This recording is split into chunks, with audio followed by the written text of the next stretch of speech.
जी हजरत, welcome to the second class of CA cafe. पिछली class के अंदर हमने बात का आगाज किया था फ्रॉम बेसिक कॉन्सेप्ट्स, जहां मैंने ऑडिट के लफ्जी मायने बताए थे और मैंने कहा था कि ऑडिट के लफ्जी मायने है या जुज़वी मायने है या लफ्जी मायने, कुछ भी आप रिफ्रेश करें इसको या एग्जैक्ट मीनिंग कहें, वो क्या है? Official examination of the financial statement of an organisation. हम क्लाइंट पर जाते हैं, हम कौन? External auditors. ठीक है जी। तो कुछ मैंने कल की टर्म्स डिस्कस किए थे और जो हमारी पिछली क्लास थी, जो हमारी पहली क्लास थी, उसमें नॉर्मली मैं 15-20 मिनट पढ़ाता हूँ, लेकिन जो कल की क्लास थी, जो हमारी पहली क्लास थी, उसमें मैंने पहली बार जो है वो तकरीबन 45 मिनट्स का कंटेंट बताया था, ताकि लोग ऑडिट के जार्गन से थोड़ा सा फेमिलियर हो जाए। उन्हीं को मैं दोबारा यहाँ रिफ्रेश कर रहा हूँ। एक हमने वर्ड देखा एक्सटर्नल ऑडिटर्स, एक हमने वर्ड देखा इंटरनल ऑडिटर्स, एक हमने वर्ड देखा ऑडिट रिपोर्ट्स, एक हमने वर्ड देखा जनाब ऑडिट ओपिनियन। ठीक है जी। फिर मैंने चलते चलते एक बात की थी टाइप्स ऑफ अश्योरेंस, ऐसी मैं बात कर रहा था, एब्सोल्यूट, रीजनेबल और मॉडरेट। ठीक है। तो एक वर्ड कल मेरे मुंह से और निकला, अश्योरेंस। हजरात, ये सेकंड क्लास है, अभी कंटेंट बहुत बाकी है। पहली 2-3 क्लासेस के अंदर हम ऑडिट से आपको करेंगे फेमिलियर, ताकि आपको समझ आए कि सब्जेक्ट है क्या। फिर मैंने ये कहा कि हम जब क्लाइंट पर जाते हैं और ऑडिट करते हैं, उसमें मैंने बार रिपीट किया कि 4 चीज होती हैं जो हम जाकर करते हैं। वो एक चीज है जिसको हम बोलते हैं प्रोसीजर, जो हमें मिलता है वो हम उसको बोलते हैं, जो हम देखते हैं वो उसको बोलते हैं सपोर्ट, और जो हमें मिला उसको हम बोलते हैं एविडेंस, और जो हम एंड में देंगे उसको हम कहते हैं ऑडिट रिपोर्ट। ठीक है जी।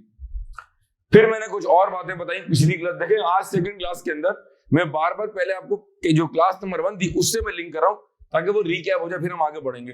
थ्योरी के पेपर में रिवीजन बहुत जरूरी होता है। जितना मैं रिवाइज करूंगा उतना सब्जेक्ट पर आपकी ग्रिप आती जाएगी इंशाल्लाह। एक्सटर्नल ऑडिटर्स EY, हम ऑडिट कर रहे हैं जनाब PSO को, जिसको हम कह रहे हैं ऑडिट क्लाइंट। इसको मैं कह रहा हूं ऑडिट फर्म, और इसको मैं कह रहा हूं जनाब ऑडिट क्लाइंट। ठीक है जी। अब इसके कई नाम है, ऑडिट फर्म कहें, अश्योरेंस फर्म कहें, इंडिपेंडेंट फर्म कहें, स्टैट्यूटरी फर्म कहें, मैंडेटरी फर्म कहें, लेकिन हम आसान वर्ड यूज करेंगे। ऑडिट फर्म कहें, एक और नाम जो आप यूज कर सकते हैं एग्जाम में, वो है assurance firm. Assurance firm, EY बोले तो ऑडिट फर्म और PSO बोले तो ऑडिट क्लाइंट। अब मैं इसको कस्टमर भी कह सकता हूं, लेकिन हम कस्टमर या क्लाइंट का वर्ड इस्तेमाल नहीं करेंगे। हम वर्ड इस्तेमाल करेंगे किसका? Audit client. हम जब जाके ऑडिट करेंगे तो बैलेंस शीट डेट क्या है? हमने पहली क्लास में कही थी, बैलेंस शीट डेट थी जनाब दिसंबर 31। ठीक है, वो भी अपलोड कर देता हूं। देखिए, मैं पहले पिछली क्लास को ना पूरा व्हाइट बोर्ड पे लेके आ रहा हूँ। जनवरी से लेकर दिसंबर ये कंपनी का ऑपरेशन का साल है। आप सेल परचेज कर रहे हैं, आप बिजनेस कर रहे हैं, जो भी कर रहे हैं आप। ठीक है। जब बैलेंस शीट डेट आ गई दिसंबर 31, 2020, तो मैंने अजम्पशन ली कि ऑडिट शुरू हो रहा है बैलेंस शीट डेट के बाद। मैं अजम्पशन ले रहा हूं the audit start after the, वो ऑडिट जो बैलेंस शीट डेट के बाद शुरू होता है उसको हम कहते हैं फाइनल ऑडिट। उसको हम कहते हैं फाइनल ऑडिट। और जो ऑडिट शुरू होता है बैलेंस शीट डेट से पहले, उसको हम कहते हैं इंटरिम ऑडिट। ये सारे चीजें हमारे सिलेबस का पार्ट है, कोर्स का हिस्सा है, आगे जाके तफसील में पढ़ लेंगे। अब जब हम ऑडिट करने पहुंचे तो हम वो जो जाके वहां करेंगे वो प्रोसीजर है। जो हम कागज देखेंगे, इन्वेंट्री देखेंगे, कैश देखेंगे, वो सपोर्ट है। उसको देख के जो मिलेगा वो एविडेंस है, और जो हम एंड में देंगे कागज के ऊपर वो है ऑडिट रिपोर्ट। अगर मैं ऑडिट रिपोर्ट का भी ढांचा यहाँ बना दूं, ये वो कागज है जिसके लिए हमने ये सारी महफिल सजाई है। ये वो कागज का टुकड़ा जो हम एंड में शेयर होल्डर्स को देंगे। शेयर होल्डर्स को इसलिए दे रहे हैं, शेयर होल्डर को इसलिए दे रहे हैं क्योंकि असल में कंपनी के ओनर्स शेयर होल्डर, जिनके 2 बेनिफिट्स हैं। साल के आखिर में आपको मिलेगा डिविडेंड, और आपको शेयर्स बेचने पर मिलेगा कैपिटल गेन। अगर पैसे कम हो गए तो यहां हो जाएगा लॉस, अगर पैसे ज्यादा हो गए तो हो जाएगा गेन। इसीलिए चूंकि ओनर शेयर होल्डर है, लिहाजा हम रिपोर्ट किसको एड्रेस कर रहे हैं? शेयर होल्डर्स को। सर, ये रिपोर्ट किस चीज पर दे रहे हैं? फाइनेंशियल स्टेटमेंट पर दे रहे हैं। उस पर हम क्या दे रहे हैं सर? उस पर हम ओपिनियन दे रहे हैं। सर, ओपिनियन के अंदर क्या दे रहे हैं? उसमें अश्योरेंस दे रहे हैं। बात समझ आ रही है? और सर, रिपोर्ट को साइन ऑफ कौन करेगा? वो आज इंशाल्लाह बात करेंगे कि रिपोर्ट ऑडिट फर्म में से एक साहब साइन करेंगे। उन साहब को हम क्या कहते हैं, उसकी बात हम इंशाल्लाह आज करेंगे। To start with lecture number 2 start करते हैं। सबसे पहले सर एक बात नोट करेंगे आप, और कल की क्लास में मैंने बच्चों को बुकलेट दी थी जो कि व्हाट्सएप ग्रुप पे शेयर कर दी है हमने। अगर आप निकालें, हमारे पास पेज नंबर 15 पे आप आएंगे तो डायग्राम बना हुआ है। पेज नंबर 16 पे एक डायग्राम बना हुआ है, और और आप अगर आ जाए पेज नंबर 22 के ऊपर, तो वहां एक जगह बनी हुई है स्टूडेंट नोटिंग, अगर आप वहां नोट करें तो लेट्स स्टार्ट। सबसे पहले लिखे प्रोसेस ऑफ ऑडिट या माइंडसेट ऑफ ऑडिट। हजरात मैं एक जुमला लिखवा रहा हूँ, एक पैराग्राफ लिखवा रहा हूँ। लेक्चर नंबर 2 मैंने स्टार्ट कर दिया, पहले मैंने लेक्चर नंबर 1 जो है, जो हमारी ऑडिट की पहली क्लास थी, उसको मैंने पहले प्रॉपर रिवाइज कराया ताकि जरा हम रिफ्रेश हो जाए और हम आगे बढ़ रहे हैं। अब हेडिंग डालें माइंडसेट ऑफ ऑडिट। अगर आपके पास रजिस्टर है वहां नोट कर लें, आप जहां नोट करना है नोट कर लें। माइंडसेट ऑफ एक्सटर्नल ऑडिट लिखें, mindset of external audit. The company is owned by share holders. Theory का पेपर है, अगर मैं आपको चीजें लिखाऊंगा तो आप उसको याद करेंगे ना इंशाल्लाह। The company is owned by shareholders and is managed by, the company is owned by shareholders and is managed by, बल्कि जुमला लिखें and is managed and run by the BOD. कल बात हुई है इसके ऊपर।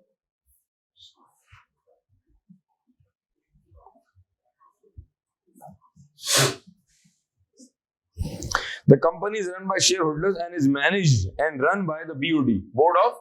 कल बात हुई है लेक्चर नंबर 1 के अंदर कि BOD में कौन लोग हैं जी?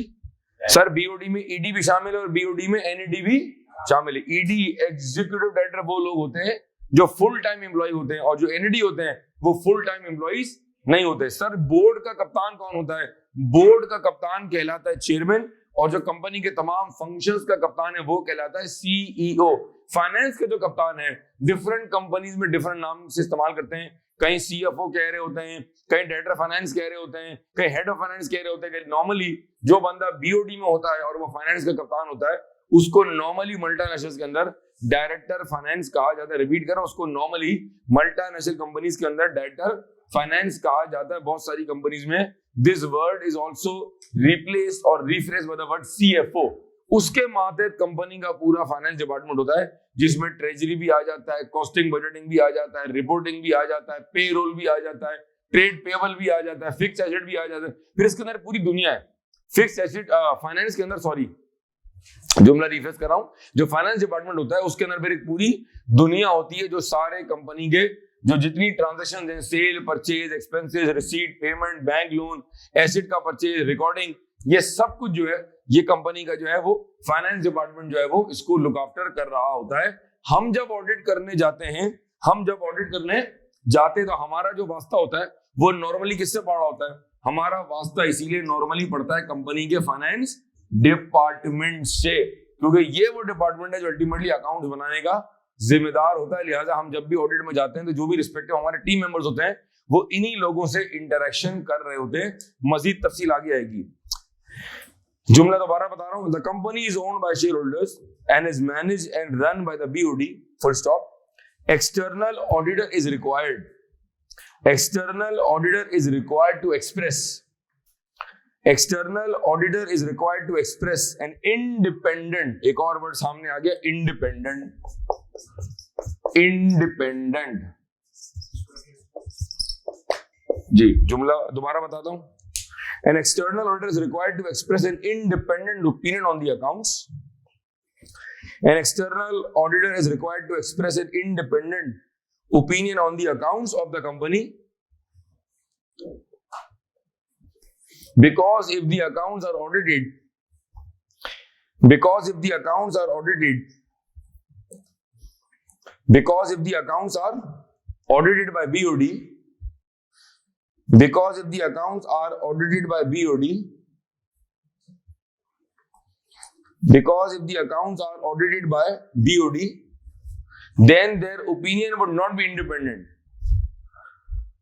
जब BOD नहीं अकाउंट्स बनवाए हैं, जब वही इसको अप्रूव करेंगे और वही उस पर ओपिनियन देंगे, तो उनका ओपिनियन इंडिपेंडेंट नहीं होगा। भाई मुझसे पूछेंगे आपके बारे में, आपकी तारीफ कर दूंगा।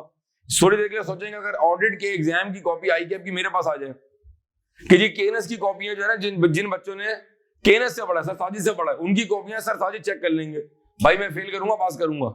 और अगर ICAP ने चेक करके मुझे दे दी कि जी आप एक बार रिव्यू कर लें, तो भाई जो बच्चे फेल हो रहे होंगे मैं उनको क्या कर दूंगा? ऑब्वियसली मेरा जो मेरा रिजल्ट होगा, जो मेरी आपका कमेंट्स होंगे, जो मेरी मार्किंग होगी, वो इंडिपेंडेंट नहीं होगी। यही ICAP का हुस्न है। पेपर बनाने वाला कोई और है, पढ़ाने वाला कोई और है, रिवाइज कराने वाला शायद कोई और हो जाए। ठीक है जी। और जो पेपर जो चेक कर रहा है वो कोई और है, वो कई लोग हैं, वो जो रिजल्ट अप्रूव कर रहा है वो कोई और है। ये है इंडिपेंडेंट प्रोसेस, इसीलिए इसको कहते हैं प्रोफेशनल एग्जामिनेशन। यही फर्क है एकेडमिक में और प्रोफेशन में। अगर आप कभी कंपेयर कर ले यूनिवर्सिटी के अंदर, आप पढ़े सीबीएम में, जैबिस में, आईबी में, वही टीचर आपके आलीज ले रहा है, वही आपको असाइनमेंट दे रहा है, वही आपकी मार्किंग कर रहा है, उसी से आपने बना के रखी हुई, उसी से आपकी दोस्ती हो गई है, वही आपको पास कर रहा है, वही आपको जो है ना जो उनका जो मार्क्स देने का क्राइटेरिया होता है वही आपको दे रहा होगा। ये प्रोफेशनल एग्जाम है। पढ़ाने वाला और है, पेपर बनाने वाला और है, इन्विजिलेटर और है, आईकेप एग्जाम में एग्जाम आईकेप में हो रहा है, चेक करने वाला और है, मल्टीपल लोग हैं, उसको एक पूरा प्रोसेस है, बड़ा फिल्टर्ड, बड़ा जो है स्ट्रिक्ट प्रोसेस है, इसको बोलते हैं इंडिपेंडेंट। ऐसी तो ये वर्ड यहाँ पर क्या आ गया, इंडिपेंडेंट। अगर बीओडी से ही ओपिनियन ले लोगे तो भाई जिसने अकाउंट्स बनाए हैं, जो 12 महीने डिपार्टमेंट का इंचार्ज था, उससे पूछोगे अकाउंट्स कैसे थे, वो क्या बोलेगा, हाँ जी जबरदस्त बने हुए, बिल्कुल सच्चे, यकीन करें दिल से बनाया हमने। भाई यही तो कह रहे हैं, दिल से, जो बंदा दिल से बना रहा है वो उस पर दिल से ओपिनियन ना दे, तभी कौन आ रहा है दरमियान में, तभी किसकी एंट्री हो रही है, एक्सटर्नल ऑडिटर। ठीक है जी, जुमला दोबारा लेके चलते हैं आगे। An external auditor is required to express an independent opinion on the accounts of the company because if the accounts are audited by BOD, then their opinion would not be independent. That is, it will be biased. That is, it will be biased. ये मैंने आपको एक paragraph लिखवाया, ठीक है। अब एक और हेडिंग डाले अपने पास। हजरत ये मैं आपको कुछ बातें आज सेकंड क्लास में लिखवा रहा हूँ, ज़ाहिर लेक्चर नंबर 2 चल रहा है ये। जब लेक्चर नंबर 3 और 4 में दाखिल होंगे तो आहिस्ता आहिस्ता जो चीजें नोटिंग की वो बढ़ती जाएंगी। कुछ बातें आपके ऑलरेडी मैनुअल में लिखी हुई हैं, समझे कि 70-80% बातें वो ऑलरेडी मैंने आपको लिख के दे दी हैं, ताकि आपका लिखने में टाइम जाए ना, आपका समझने में ज्यादा फोकस हो। लेकिन अगर हर बात में लिखवाऊंगा ना तो आपका टाइम बड़ा वेस्ट हो जाएगा, लिखते लिखते थक जाएंगे आप। मेरा फोकस है कि मैं लॉजिक ज्यादा दूं आपको, क्योंकि पेपर में दोनों चीज आ रही हैं, कुछ चीजें याद करने वाली और कुछ चीजें समझने वाली। आज इंशाल्लाह हम एक और एक्टिविटी करेंगे, जो हमारा लास्ट अटेम्प्ट का पेपर है सितंबर 22 का। मैं वो पेपर ऑलरेडी आपके लिए कॉपी करा चुका हूं। मैं आज आपको सिर्फ आपका डर खत्म करने के लिए कि पेपर कैसा होता है, हालांकि हमने कल कुछ सवाल पढ़े थे लेक्चर नंबर 1 में, हमने कुछ पास्ट पेपर्स थ्योरी वाले देखे थे। वो क्यों दिखाए थे मैंने पहली क्लास के अंदर, ताकि आपको समझ आ जाए कि पेपर में चीज एग्जामिन कैसे होती है। और मैं आपको साथ साथ वो सवाल भी पढ़वा रहा था, और मैं आपको अपनी बुकलेट से उसकी जो हेडिंग है वो भी मैं क्रॉस चेक करवा रहा था। आज मैं आपको पेपर पढ़ाऊंगा, आप सिर्फ रिक्वायरमेंट में गौर करेंगे कि एग्जामिनर ने कैफ 8 में चीजों को एग्जामिन कैसे किया है, ताकि आपको अंदाजा हो जाए कि हमने मिलकर पढ़ाई कैसे करनी है। ठीक है जी, हेडिंग डालें अपने पास एक और, जहां भी आपने बात लिखी थी आखिरी, उसकी हेडिंग थी माइंडसेट ऑफ एक्सटर्नल ऑडिट। आप हेडिंग डालें, लिखे responsibility of external auditors, responsibility of external auditors, और इसके अंदर लिखें। अच्छा, बल्कि अगर मैं इसको यूं रिफ्रेश करूं, अगर आप एक काम करें, जरा बुकलेट के पेज नंबर आए आप जरा, जहां हमारा बना हुआ पहला डायग्राम, तो मैं वहां से लेके चलता हूं। जो मैं लिखवाने जा रहा हूं वो मैंने ऑलरेडी डायग्राम में दिया हुआ है, तो पहले समझा देता हूं फिर कवर करते हैं। हजरत बुकलेट का पेज नंबर अब आएंगे 15 के ऊपर। ये इसकी तस्वीर मैं ग्रुप पे डाल रहा हूं, मुझे नहीं पता कि कितने बच्चे जो है वो इस वक्त ग्रुप में एडिड है, नहीं बहरहाल ये मैं डायग्राम डाल रहा हूं ग्रुप पे अब। ठीक है जी, ये काम भी मैं आपके लिए करना पड़ता है जी, आप पढ़ लिख जाएं बस, आपका मुस्तकबिल बन जाए बस। ठीक है जी हजरत, ये डायग्राम मैंने दिया हुआ है, ये बुकलेट के पेज नंबर 15 पे है। अगर आप इसको गौर से देखेंगे तो 2 अंडे बने हुए हैं, एक तरफ लिखा हुआ है मैनेजमेंट और एक तरफ लिखा हुआ है, दरमियान में कॉमन चीज क्या है। अच्छा, अब अगर मैं इस क्लास को 2 हिस्सों में ब्रेक कर दूं तो एक ये पार्टी है और एक ये पार्टी है। ये वाली पार्टी ऑडिटर और ये वाली पार्टी मैनेजमेंट। आपकी जिम्मेदारी कुछ और है और आपकी जिम्मेदारी कुछ और है, बात समझिएगा। आपकी जिम्मेदारी कुछ और है और आपकी जिम्मेदारी कुछ और है। आपकी जिम्मेदारी ऑडिट करना, आप ऑडिट करने आ रहे, आप अकाउंट्स बनाने नहीं आ रहे। देखें, दूसरी क्लास है, लेक्चर नंबर 2 चल रहा है, तो बेसिक्स बड़ी क्लियर होनी चाहिए। आप अकाउंट्स बनाने के जिम्मेदार है, क्योंकि आप कौन है, आप मैनेजमेंट का पार्ट हो। 12 महीने कंपनी में आप एम्प्लॉयड हो, कंपनी के अकाउंट्स बनाने की जिम्मेदारी आपकी है, ट्रांजैक्शन और इवेंट्स को रिकॉर्ड करने की जिम्मेदारी आपकी है। अकाउंटिंग पॉलिसीज जो आपका स्टैंडर्ड है, अकाउंटिंग स्टैंडर्ड IAS 23, 10, 37, 36, 38, उसके मुताबिक ट्रीटमेंट हो रही है नहीं हो रही, ये जिम्मेदारी आपकी है। कंपनी में फ्रॉड ना हो, जिम्मेदारी आपकी है।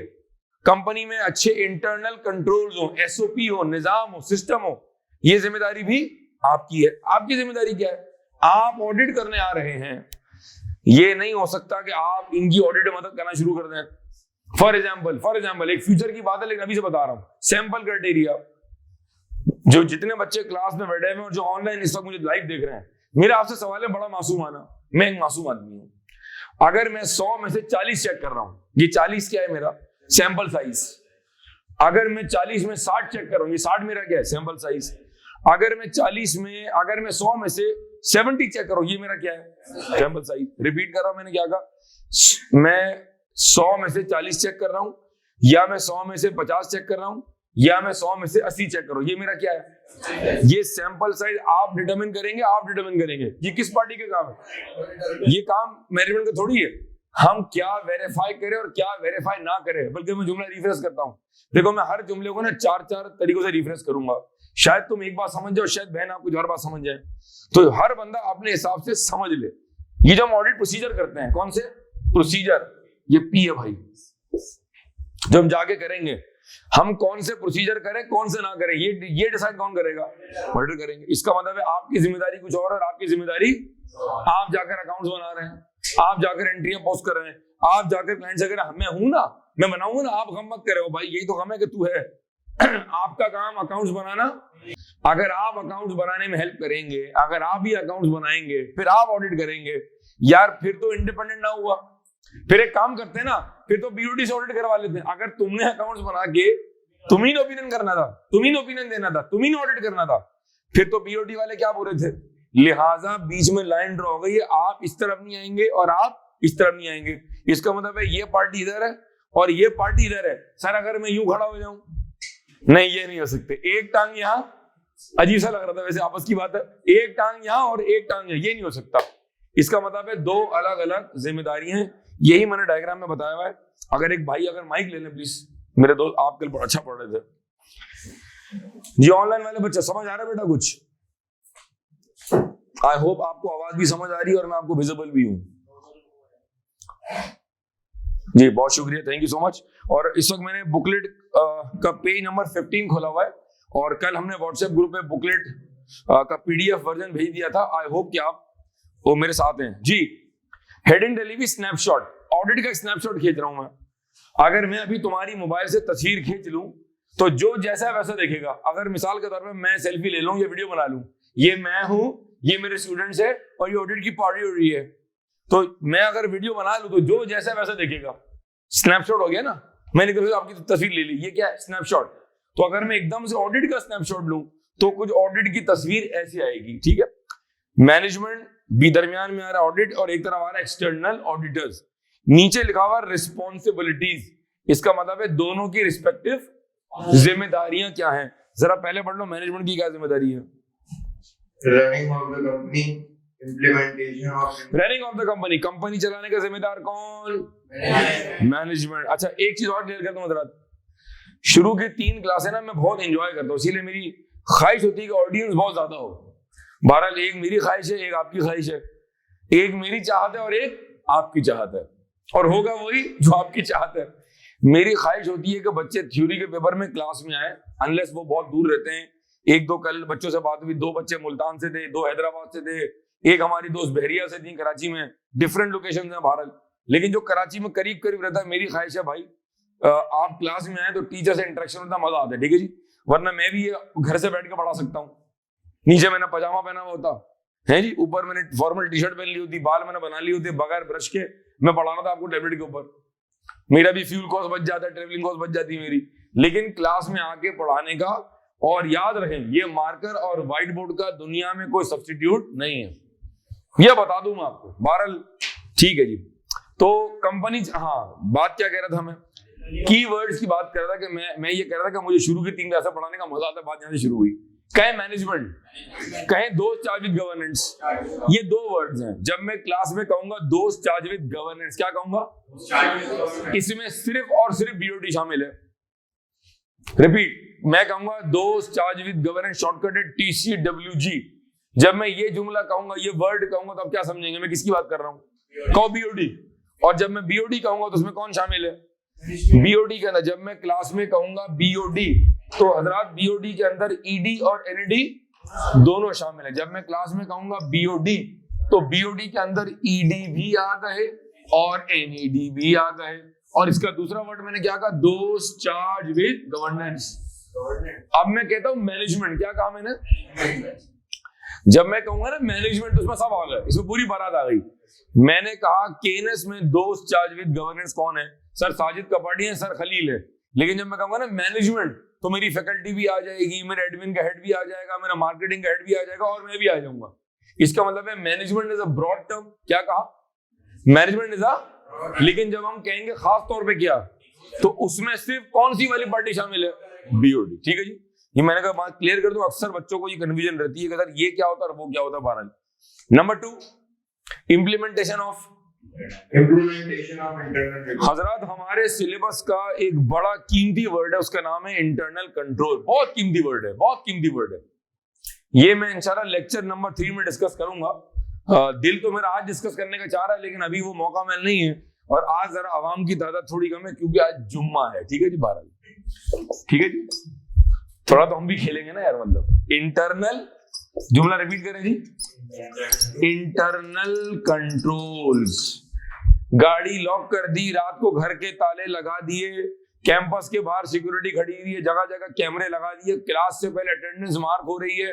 ये सब मेरे इदारे के क्या है? Internal control. मजीद बात करेंगे लेक्चर नंबर 3 में। ये वर्ड क्या कहा? ये वर्ड तुम्हारे कैफ 8 के सिलेबस के लिए इतना इंपॉर्टेंट है, इतना इंपॉर्टेंट है, इतना इंपॉर्टेंट है, इतना इंपॉर्टेंट है, इतना इंपॉर्टेंट है। यकीन करो ये इंपॉर्टेंट है क्योंकि मैंने कई बार क्या कहा? इतना इंपॉर्टेंट है। ठीक है, इसको मैं डब्बे में ले लेता हूं ताकि तुम उसको बार बार स्क्रीन पर देखते रहो कि इसके ने कहा है कि इंटरनल कंट्रोल का वर्ड हमारे लिए बहुत ज्यादा जरूरी अहम है। ठीक है जी। 3, प्रिपरेशन ऑफ फाइनेंशियल जी, अकाउंट्स बनाने की जिम्मेदारी किसकी है? ठीक है जी। अब आ जाए कि एक्सटर्नल कहो एक्सटर्नल। वो ऑर्डर्स, वो लोग, वो टीम, वो पार्टी, वो जमात जिसका कंपनी से कोई ताल्लुक नहीं है, बाहर से आ रहे हैं, इंडिपेंडेंट है, इंडिपेंडेंट, न्यूट्रल, प्रूडेंट, अनबायस्ड, अनप्यूडाइज्ड। बहुत सारे वर्ड मैंने कहा आसान वर्ड पकड़ लिए, न्यूट्रल या इंडिपेंडेंट। ठीक है जी। जो बाहर से आ रहा है वो एक्सटर्नल है। जो कंपनी के अंदर रहते हुए, कंपनी का एम्प्लॉय होते हुए अगर ऑडिट कर रहा होगा और बीओडी को रिपोर्ट कर रहा होगा वो कहलाएगा इंटरनल ऑडिटर। सर हमारे सिलेबस में क्या इंटरनल ऑर्डर का डिस्कशन शामिल है? जी हाँ, लेकिन वो बाद में आएगा। जब जब मैं क्लास में ऑर्डर कहूंगा, जब जब आप इस लेक्चर के अंदर मेरे मुंह से सुनेंगे ऑडिटर, तो मैं किसकी बात कर रहा हूँ? एक्सटर्नल की बात कर रहा हूँ। जब मैं इसकी बात करूंगा इंटरनल की, तो मैं अपने मुंह से स्पेसिफिकली इंटरनल का वर्ड इस्तेमाल करूंगा जी। अब जरा पढ़ लें जी, ऑडिटर की जिम्मेदारी, बुकलेट का पेज नंबर 15 जी। Conducting an audit of financial statement. ये हमारी जिम्मेदारी है भाई। Expressing an opinion on financial. Expressing an opinion, board पे कुछ लिखा हुआ है जी, नजर आ रहा है जी? चले मैं इसको जरा सुर्खी बॉर्डर में ले आऊं। क्या लिखा हुआ जी? हम अकाउंट्स पे क्या दे रहे हैं? 2 लेक्चर सुनने के बाद, ये 2 क्लासें लेने के बाद एक स्टूडेंट को कैफ 8 के ऑडिट का, कोई भी स्टूडेंट है चाहे वो F8 का है, ICW का है, ICMA का है, उसको ये बातें पता होनी चाहिए कि हम जाकर जो ऑडिट करते हैं उसका मकसद होता है कि हम कंपनी के फाइनेंशियल स्टेटमेंट पर क्या दें, जिसमें हम क्या दे रहे होते हैं।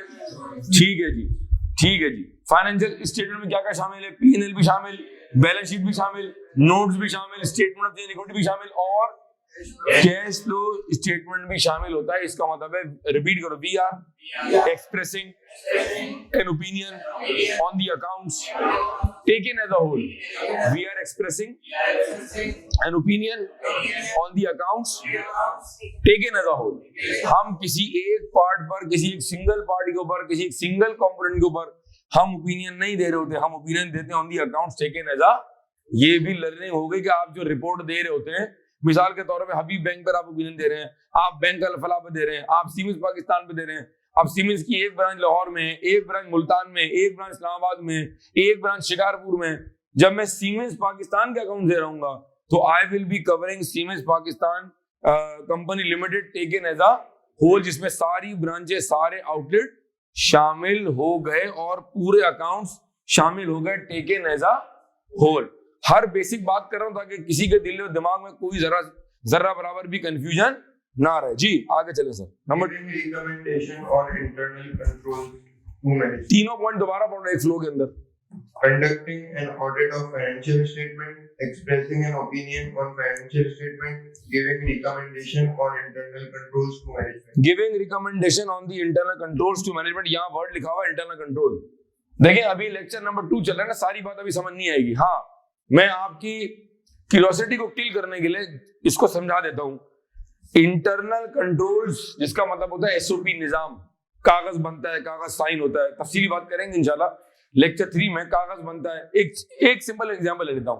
कंपनी में कैश आता है और कंपनी की पॉलिसी है कि अगर कैश आपके पास पूरे दिन में अगर आया 6 बजे से पहले, तो जो कैश आज आया है वो बैंक में जमा हो जाएगा, क्योंकि कंपनी में कैश रखना खतरनाक हो जाएगा, चोरी होने का रिस्क बढ़ जाएगा। लिहाजा कंपनी में हर वो कैश जो 6 बजे से पहले कंपनी में, अगर कंपनी कैश सेल्स करती है, किसी कस्टमर ने कैश पे कर दिया है, वो हमारी कंपनी का इंटरनल कंट्रोल, सुनना जुमला सुनना, हमारी कंपनी का ये एसओपी है, हमारी कंपनी का ये निजाम है, हमारी कंपनी का ये इंटरनल कंट्रोल है that cash will be timely banked. ये पौने घंटे का लेक्चर नंबर 3 में आएगा। आज मैं सिर्फ आपको उसका दिखा रहा हूं ट्रेलर, क्योंकि पिक्चर अभी बाकी है मेरे दोस्त। तो हम जब क्लाइंट पर जाएंगे और दौराने ऑडिट अगर हमें कोई इंटरनल कंट्रोल का लूप होल भी नजर आता है, तो as part of the audit हम क्लाइंट को इंटरनल कंट्रोल पर रिकमेंडेशन भी दे सकते हैं। मजीद बाद में करूंगा कि सर क्या ये ऑडिट रिपोर्ट का पार्ट है, क्या हम इसमें कोई ओपिनियन दे रहे हैं। इसके लिए आपको लेक्चर नंबर 3 का वेट करना पड़ेगा। हर बात को थ्योरी के पेपर में बताने का एक टाइम है, आपको उस टाइम का इंतजार करना पड़ेगा। ठीक है जी। 3 बातें इस तरफ हो गई, 3 बातें इस तरफ हो गई भाई। अब आप जो सर्कल देख रहे हैं एक्सटर्नल ऑडिट्स का, उसमें आगे 5 बातें नजर आ रही हैं आपको। आ रही नजर है आपको जी? जरा पढ़े देखें जी, ऑडिट के कुछ जार्गन्स दिए हुए हैं, पढ़े शाबाश। Start. Inherent limitation of an audit. हाँ, यहाँ मैं क्या बता रहा हूँ, आप गौर से देखें क्या बताना चाह रहा हूँ मैं। ये कुछ ऑडिट के जार्गन्स है, कुछ आपने मुझसे लेक्चर 1 में सुन लिए हैं, कुछ मैंने आपको बता दिए और कुछ मैं अभी अगले टाइम में बताऊंगा आपको। पढ़े जी। Inherent limitation. 6 बातें हैं जी। इनहेरेंट लिमिटेशन, जरा मुंह से कहें, inherent limitations. Number 2, Scope of an audit. Scope of an audit. Number 3, Professional judgment. Number 4, Professional skepticism. Professional scepticism. Number 5, Levels and types of assurance. और number 6, True and fair view. True and fair view. एक बार खुद से आप लोग पढ़ लें जरा शाबाश, ताकि जबान पर ये वर्ड्स चढ़ जाए जरा जी। जो ऑनलाइन बच्चे बेटा आप भी पढ़ लें शाबाश जी। चलो आगे लिखा हुआ है few basic concepts of external audit. ये सारे जो वर्ड्स अभी आपने कहे हैं ये सारे क्या हैं, और ये ऑडिट के बेसिक कॉन्सेप्ट्स है। ठीक है जी। आगे चलेंगे जरा और हम बात को आगे बढ़ाते हैं थोड़ा सा। और अब मैं आपको बताने जा रहा हूं ऑडिट फर्म के अंदर, जब आप ऑडिट फर्म में जाते हैं तो ऑडिट फर्म की जो हायरार्की वो क्या होती है। तो आप अपने पास एक रजिस्टर का फ्रेश पेज अगर निकाल लें आप, ऑडिट फर्म की हायरार्की। हजरात ये लेक्चर नंबर 1 और लेक्चर नंबर 2 बड़ा अहम है। इनफैक्ट ये शुरू के जो 4-5 लेक्चर होते हैं जहां बेसिक कॉन्सेप्ट बताए जाते हैं, ये सारे बड़े अहम हैं। इसको समझे बगैर हम आगे नहीं बढ़ सकते। दोस्तों जरा आहिस्ता बात करें प्लीज क्लास में, प्लीज।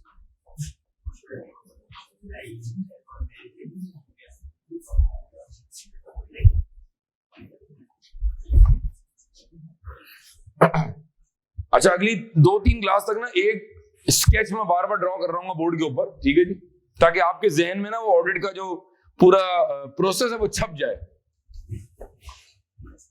EY, ठीक है जी। अगर मेरी आर्टिकल सिर्फ EY की, तो बार बार बाय डिफॉल्ट मेरे मुंह से क्या निकलेगा, EY, ठीक है। और आपके पास बर्दाश्त करने के अलावा कोई और ऑप्शन नहीं है, ठीक है जी। EY ऑडिट कर रही है किसका, PS होगा, ठीक है। इसको हम कह रहे हैं ऑडिट फर्म और इसको हम कह रहे हैं ऑडिट क्लाइंट, ठीक है। एक वर्ड हम और भी रिफ्रेश कर सकते हैं, या तो उसको कहें एश्योरेंस फर्म और इसको कहे एश्योरेंस क्लाइंट। अच्छा आप गौर से सुने, मैं बार बार वर्ड कह रहा हूँ एश्योरेंस, ठीक है जी। और हमारे सब्जेक्ट का नाम क्या है? Audit and assurance. ये जो एश्योरेंस का वर्ड है ये जाकर हम खोलेंगे लेक्चर नंबर 3 के आखिर में, लेक्चर नंबर 4 के स्टार्ट में। इस पे एग्जाम में सवाल बनता है explain the concept of N assurance engagement. और यही वो बात है जो मैंने लेक्चर नंबर 1 के आखिर में कही थी। अगर आप लिंक करें मेरी चीजों को कि ओपिनियन के अंदर हम देते हैं एश्योरेंस, और पहली क्लास में जो का मकसद था कि जी मैं कम से कम पास पेपर्स का आपको दीदार करा दूं, आप देख लें अच्छा ऐसे होते हैं पास पेपर, आपके दिल में ये ना भाई पास पेपर नहीं दिखाए। हालांकि उसूली तौर पे पास पेपर दिखाने चाहिए 6-7 क्लास के बाद, जब कम से कम कोई बेस तो बन जाए भाई। 4 महीने का सिलेबस है तो चौथी क्लास में तीसरी क्लास में बगैर लॉजिक दिए हुए पास पेपर स्टार्ट करना डिफिकल्ट है, कुछ पता ही नहीं होता। लेकिन बहरहाल हमने आपकी ख्वाहिश के लिए आपको वो दिखाया। तो वहां मैंने डिस्कस किया था एश्योरेंस के वर्ड को बोलने के बाद कि 3 टाइप्स ऑफ एश्योरेंस, एब्सोल्यूट है, रीजनेबल है और मॉडरेट है। तीसरी क्लास के आखिर में, चौथी क्लास के स्टार्ट में मैं जुमले को रिफ्रेश करूंगा कि हम एब्सोल्यूट तो दे ही नहीं सकते, हम तो ये देते हैं। तो लिहाजा ये पूरा टॉपिक है, तकरीबन 45 मिनट्स का टॉपिक है, लिहाजा इसको हम तफसील में बाद में कवर करेंगे कि हमारी ऑडिट की दुनिया के अंदर, हमारी छोटी सी हसीन दुनिया के अंदर एश्योरेंस का मतलब आखिर में है क्या, एक्चुअल में है क्या, to be discussed in future. ठीक है जी, अगले हफ्ते आ रहा हूँ इंशाल्लाह। ये हम ऑडिट कर रहे हैं पीएसओ का, हमारी balance sheet data by December 31, 2020, और ऑडिट के आखिर में हम क्लाइंट को दे रहे हैं एक ऑडिट रिपोर्ट जो किसको एड्रेस कर रहे हैं हम। ठीक है, ये मैंने स्केच बना के छोड़ दिया है हजरात। अब अगले 15 मिनट बड़ा इंटरेस्टिंग है और मैं आपको ऑडिट फर्म की दुनिया में लेके जाता हूं कि जब हम एक्चुअल में फर्म में जाते हैं तो वहां पर क्या हिसाब किताब होता है और ऑडिट फर्म में हम ग्रो कैसे करते हैं। तो आए हम आपको लेके चलते हैं क्लास में वर्चुअली ENY और आपको बताते हैं कि एक ऑडिट फर्म में आपके डेजिग्नेशंस क्या होते हैं। ठीक है जी, लेट्स स्टार्ट। जब आप कैफ इंशाल्लाह पास कर लेंगे, अल्लाह करे आप पास कर लें, ठीक है, अल्लाह करे आप पढ़ लें अच्छा सा, गुड बॉय बन जाए, गुड गर्ल बन जाए। जब आप कैफ पास कर लेंगे तो आप जब फर्म ज्वाइन करेंगे तो सबसे पहले आप बनेंगे ऑडिट जूनियर। ये वो डेजिग्नेशन है जहां ना पैसे हैं और ना इज्जत है। इज्जत आ रही है जा रही है, सुबह है दोपहर में चली गई, शाम में रात को फिर चली गई, कुछ नहीं पता। इज्जत जो है ना, और आप अपनी अना जो है वो घर में रख के आएंगे क्योंकि आपकी कोई अना नहीं है। आपको रोज डांटा भी जा रहा होगा, काम भी लिया जा रहा होगा, बेसिकली आपकी वाट लगाई जा रही होगी। हमने जब ज्वाइन किया था, हमारे जमाने में स्टाइपेंड, मैं अनरजिस्टर्ड था, मेरे 1-2 पर्चे बाकी थे तो 1100 रुपए मिल रहे थे भाई। उसके बाद जाके पैसे बढ़े थे और मेरे ख्याल में कोई 2,500-3,000 रुपए, तब तो खैर याद भी नहीं है क्योंकि ये बात 2002 की है। अब जो ये ICAP का कागज मेरे सामने मौजूद है कि अब ICAP ने बता दिए कि हमारे जो स्टाइपेंड्स हैं वो क्या है, रिवाइज हो चुके हैं। अब आपको ऑडिट जूनियर पे जो पैसे मिल रहे हैं वो हैं 16,500 रुपए, जिसमें आपने पूरे महीने का गुजारा करना है। लड़का क्लास में सवाल करता है, सर क्या कोई ऊपर की भी कमाई है? तो मैं जरा साइड में आके बोल रहा हूँ, हाँ थोड़ी बहुत ऊपर की कमाई हो जाती है, कन्विंस वगैरह बन जाता है, कुछ खाने पीने के पैसे भी बन जाते हैं, कुछ हम जान के भी कभी कभी बना लेते थे। इस पर बात करेंगे आइजा 240 में, नाम है उसका फ्रॉड एंड एरर। तो वहां बताएंगे कि छोटे मोटे निक्के निक्के फ्रॉड कैसे हो सकते हैं, ये बात किसी को बस बताना नहीं। ठीक है जी, हमारे जमाने में आर्टिकलशिप 4 साल की थी, आपके दौर में आर्टिकलशिप कितने साल की है? 3.5 साल की है। तो हमारे दौर में 1.5-2 साल में जाके बनते थे। अगला जो हमारा डेजिग्नेशन होता था, यहाँ पर क्या हो गया है, जो अगला डेजिग्नेशन है वो है सेमी सीनियर। क्या होगा जी? इसको बोलते हैं सेमी सीनियर। चूंकि आर्टिकलशिप अब 3.5 साल की है तो आप समझेंगे तकरीबन 1.5 साल के बाद जो है या 1 साल के बाद जो है, बंदे की हरकत और उसके काम को देखते हुए, उसके मिजाज को देखते हुए, उसकी पर्सनैलिटी को देखते हुए, उसकी पंक्चुअलिटी को देखते हुए, ये आपको ऑडिट फर्म जल्दी भी प्रमोट कर सकती है। कुछ यहाँ पर आपकी इज्जत बढ़ जाएगी, कुछ गौर करें, कुछ का वर्ड इस्तेमाल किया है, और कुछ आपके पैसे बढ़ जाएंगे। अब पहले अटेम्प्ट जो है CA फाइनल की वो 18 महीने बाद आती थी और अब जो अटेम्प्ट आ रही है वो 12 महीने बाद आ रही है। तो चीजें आसान हो गई हैं। हमारे दौर में बहुत मुश्किलात थी, अब चीजें आसान हो गई। ठीक है जी, बहरहाल तो ये वो डेजिग्नेशन है जहां आप अपने CFAP के पेपर दे रहे होंगे। हमारे दौर में ऐसा नहीं है, लेकिन आपके दौर में ऐसा हो चुका है कि अगर आपने CFAP के 6 में से 6 और 2 MSA के हैं, अगर आपने 6 में से कोई 3 पेपर निकाल लिए तो आपका स्टाइपेंड जो है यहाँ पर हो जाएगा 22,400 रुपए। ये एक बहुत ही जबरदस्त चीज है जो ICAP ने किया। हमारे दौर में ये चीज नहीं थी बहरहाल, ठीक है जी। अब आपने इन्हीं पैसों में गुजारा करना है, अपना भी इजी लोड कराना है और उसका भी कराना है। बार बार मैसेज करती है जानू 200 रुपए का बैलेंस जलवा दो। ये जानू पालने का वक्त नहीं है, पढ़ाई को फोकस कर ले, क्वालिफाई कर जाएंगे, जानू खुद चल के आएगी। बात समझा करे, ठीक है जी। आगे चले जी, वक्त का पहिया आगे बढ़ता है, थोड़ी इज्जत और बढ़ जाएगी और थोड़े पैसे और बढ़ जाएंगे। अब आप बन जाएंगे सीनियर जनाब, अब आप बन जाएंगे सीनियर। अब सीनियर का एक और वर्ड भी है, हम यहाँ पर इसको एक और नाम से पुकारते हैं, उसको हम कहते हैं जॉब इंचार्ज। क्या बोलते हैं जी? ये जॉब इंचार्ज क्या होता है, इस पर मैं 10 मिनट बात करता हूं। अब अगर आपने यहाँ कुछ और पेपर निकाल लिए तो आपके मजीद पैसे बढ़ जाएंगे। अगर मैं आपकी नॉलेज में इजाफा कर दूं कि अगर आपने CFAP के तमाम पर्चे निकाल लिए या आपने CFAP के 3 और MSA का अगर एक पर्चा निकाल लिया तो स्टाइपेंड यहाँ पर फिर बढ़ जाएगा और ये हो जाएगा 31,100 रुपए। हमारे दौर में 1,000-1,500 बढ़ा करते थे और यहाँ जंपे लग रही हैं। हमारे दौर में बच्चे मेहनत किया करते थे, 8-8 घंटे लाइब्रेरी में जाते थे और पेपर निकालते थे। आज के दौर में बच्चे कह रहे हैं रिकॉर्डिंग मौजूद है, आराम से पढ़ लेंगे, फुर्सत होगी तो पढ़ लेंगे, जरा देख लेंगे, और वो फुर्सत कभी भी नहीं आ रही है भैया।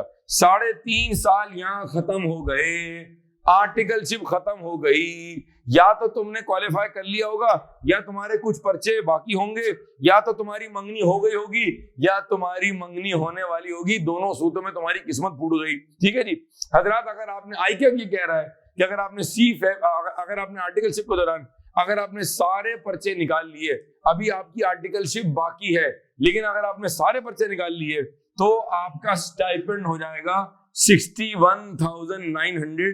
ये वो पैसे हैं जो शायद आज एक MBA पास को भी नहीं मिल रहे, जो 4 साल का BBA और 2 साल का MBA करके आ रहा है। ये पैसे उसको भी नहीं मिल रहे हैं और ना उसको इज्जत मिल रही होगी। आपको आर्टिकलशिप के अंदर 23 साल की उम्र में, 22 साल की उम्र में अगर आपने विद इन आर्टिकल्स क्वालिफाई कर लिया तो आप ये पैसे चेक कर लें,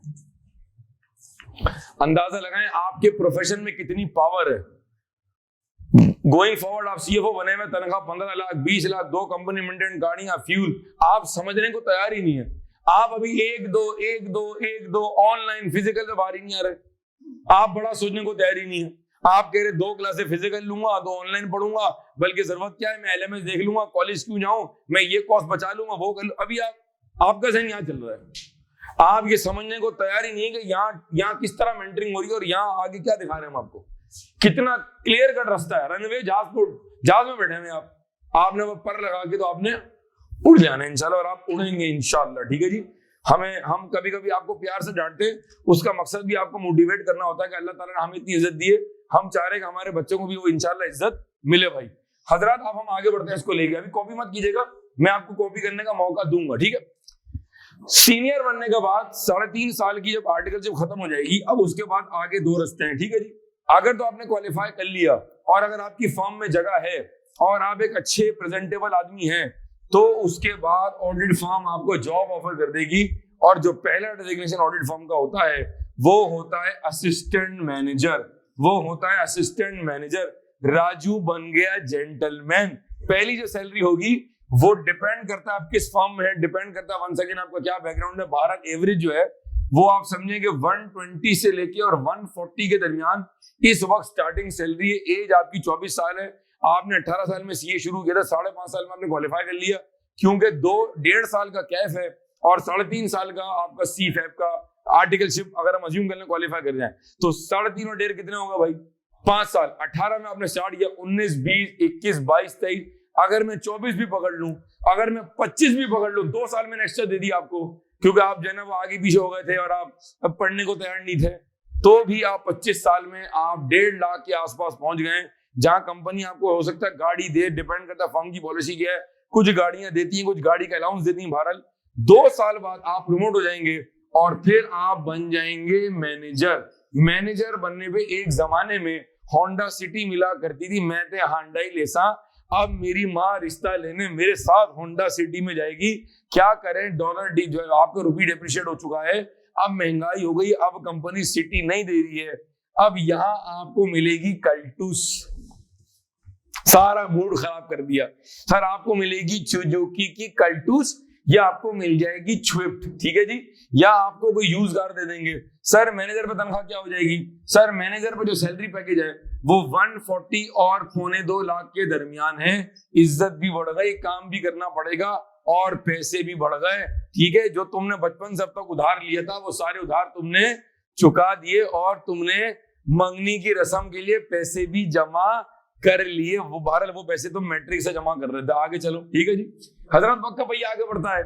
अगर आप में सलाहियत है, अगर फर्म आपको रखना चाहती है, आप काम में आउटस्टैंडिंग है, प्रेजेंटेबल है, जबरदस्त डैशिंग पर्सनालिटी है, तो अगला डेजिग्नेशन जो है वो हजरात है सीनियर मैनेजर का। जी हाँ, अब तो मैं होंडा लेस, हाँ अब मुझे मिलेगी होंडा सिटी और अब मैं अपनी बेगम को लेके आजमशन है कि शादी यही हो गई आपकी, ठीक है जी। बहरहाल बहुत जल्दी कर लिया आपने। अब आप ससुराल जाएंगे होंडा सिटी में। सर सैलरी क्या होगी?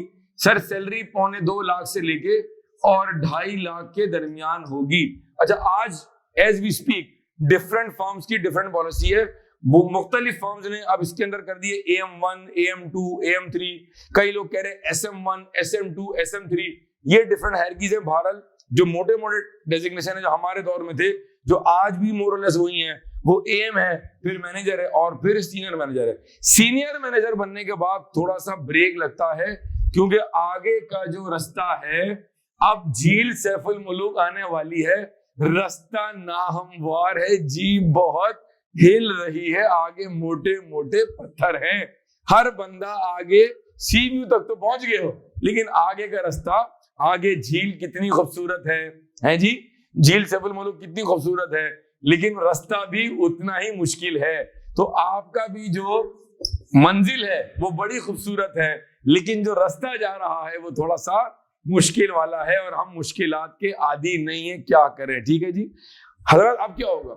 सर 80% लोग हमारे प्रोफेशन के, सुनिएगा मैं ऐसा अपने फ्लो में चल रहा हूं क्योंकि मैं दरमियान में फ्लो तोड़ नहीं सकता, फिर आप आराम से कॉपी करेंगे। हमारे प्रोफेशन के 70-80% जो लोग हैं वो सीनियर मैनेजर बनने के बाद ऑडिट फॉर्म छोड़ देते हैं क्योंकि आगे का रास्ता और पतला हो जाता है। अगर 50 बंदे यहां तक पहुंचे हैं तो 5 बंदे आगे जाएंगे, 45 को आगे रास्ता नहीं मिलेगा। सर तो फिर वो क्या करते हैं? फिर वो यहां से ऑडिट फॉर्म से रिजाइन देने के बाद वो इंडस्ट्री चले जाते हैं। ऑडिट फॉर्म के बाहर जितनी कंपनी है, कॉलगेट पामोलिव है, इंडस मोटर्स है, सिविल एविएशन है, PI है, बैंक अल्फला है, मीजान बैंक है, डॉलन्स है, जितने ब्रांड्स हैं वो सारे इंडस्ट्री में आते हैं। जो बंदा अगर यहाँ पर 2.5 लाख पे काम कर रहा था, जब वो इंडस्ट्री में जाएगा as a senior manager finance जाएगा, ये जो भी डेजिग्नेशन में जाएगा, तो कम से कम 40 से 50 हजार के जंप पर जाएगा। जब बंदा ऑडिट फर्म से निकल के जाता है तो उसकी वैल्यू बहुत ज्यादा होती है। हो सकता है उसको कोरोला मिल जाए, हो सकता है उसको होंडा सिटी ब्रांड भी मिल जाए, सिविक अभी नहीं मिलेगी। होंडा सिविक तेरी पहुंच से दूर है, तुझे अभी और मेहनत करनी है क्योंकि पिक्चर अभी बाकी है ना मेरे दोस्त। मैं क्या करूं, आगे चले। सर सीनियर मैनेजर बनने के बाद आगे पे 2 रास्ते हैं। एक रास्ता जा रहा है टुवर्ड्स आपको बना देंगे डायरेक्टर, और अगर अच्छा सर ये जो सीनियर मैनेजर बनने के बाद जो नेक्स्ट प्रमोशन है इसमें कितने साल लगते हैं? यह नसीब की बात है, सारे खेल नसीब के हैं। ये 3 साल बाद भी जंप लग सकता है, बहुत अच्छा है। अगर 3 साल बाद जंप मिल गया बहुत अच्छा है, बहुत जल्दी आप आगे निकल गए। 5 साल भी लग सकते हैं, 6 साल भी लग सकते हैं, और अगर फर्म में जगह बन गई तो हो सकता है कि 3 साल के अंदर ही आपको ऊपर प्रमोट कर दें, या तो आपको बना देंगे डायरेक्टर या आपको ऑडिट फर्म का सबसे बड़ा ओहदा मिल जाएगा। नाम है जिसका ऑडिट पार्टनर, नाम है जिसका ऑडिट पार्टनर। ये वो बंदा है, रिपीट करो, audit partner is the person, ये वो बंदा है जो अल्टीमेटली ऑडिट रिपोर्ट को साइन कर रहा होता है। ऑडिट फर्म के अंदर audit partner is the only person that can sign the audit report. Partner के अलावा कोई और बंदा, ये पूरी बारात में से कोई भी इंक्लूडिंग डायरेक्टर कोई भी रिपोर्ट साइन नहीं कर सकता। He is the only person that can sign the audit report. कुछ समझ आ रहा है? फिर ऑडिट पार्टनर के अंदर भी हायरार्की होती है। जूनियर पार्टनर भी होते हैं, सीनियर पार्टनर भी होते हैं। अगर मैं मिसाल दूं आपको, इस वक्त EY के अंदर तकरीबन पूरे पाकिस्तान में कराची, लाहौर, इस्लामाबाद के अंदर तकरीबन 30 से 32 पार्टनर्स मौजूद हैं। और इन 32 पार्टनर्स में से एक वो साहब हैं जो हमारे बहुत से दोस्त हैं, आसिम सिद्दीकी साहब नाम है उनका। आसिम साहब जो हैं वो EY पाकिस्तान के कंट्री हेड पार्टनर हैं। इसको कंट्री हेड पार्टनर भी कहते हैं, इसको CMP कंट्री मैनेजिंग पार्टनर भी कहा जाता है। और इसको फर्गुसन के अंदर जो है, डिफरेंट फर्म्स के अंदर इसको लीड पार्टनर भी कहा जाता है। ये वो एक बंदा होता है जो पूरे उस मुल्क के अंदर फर्म को रिप्रेजेंट कर रहा होता है। सर पार्टनर बनने पे सर क्या सीन होगा, सर थोड़ा मोटिवेट तो करें भाई। एक आपका फिक्स पार्ट होगा, एक आपका वेरिएबल पार्ट होगा। फिक्स पार्ट जो होता है तकरीबन वो 5 से 6 लाख रुपए पर मंथ होता है। गाड़ी आपके पास होंडा सिविक होगी, आप उसको अपग्रेड भी कर सकते हैं, स्पोर्टेज भी ले सकते हैं, 73 लाख की पड़ेगी। आप ऑडी भी निकलवा सकते हैं, वक्त के साथ साथ आगे और बेहतरी भी आएगी। सर क्या हेलीकॉप्टर भी ले सकते हैं? बस कर दो, मुनासिब कर लो भाई, ठीक है। पार्टनर हो, मुल्क के वजीर आजम नहीं हो भाई, ठीक है जी। तो ऑडिट पार्टनर बनने पे 5 से 6 लाख रुपए फिक्स होंगे और बाकी बोनस वोनस कमीशन वगैरह मिला के, अटरम शटरम मिला के महीने के 15 से 20 लाख रुपए बन रहे होंगे। फिर पार्टनर में भी प्रमोशन होती है, फिर सीनियर पार्टनर होते हैं, फिर हेड ऑफ ऑडिट भी होते हैं। तो अंदाजा लगा लेंगे ये जो शख्स होगा उसकी मंथली ड्राइंग क्या होगी। सर वो इतने पैसों का क्या करेगा? हो सकता है उसकी 2 बीवियां हो सकता है उसके 12 बच्चे हो सकता है उसकी 3 बीवियां हो। तुम्हें क्या, तुम क्यों जेलस हो रहे हो? हसद ना करो, मेहनत करो, क्लास में आओ, पढ़ाई करो। कैसा दिया टाइट ना, ठीक है जी।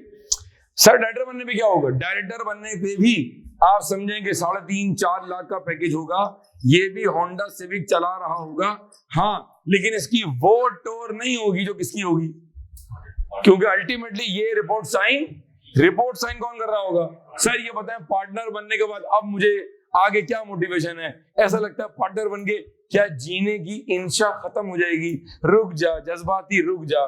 पार्टनर बनने के बाद तेरे पास 2 रास्ते हैं, आगे सिर्फ 2 रास्ते हैं। तू फॉर्म में टिका रहे और फॉर्म में पार्टनर होकर ग्रो होता रहे।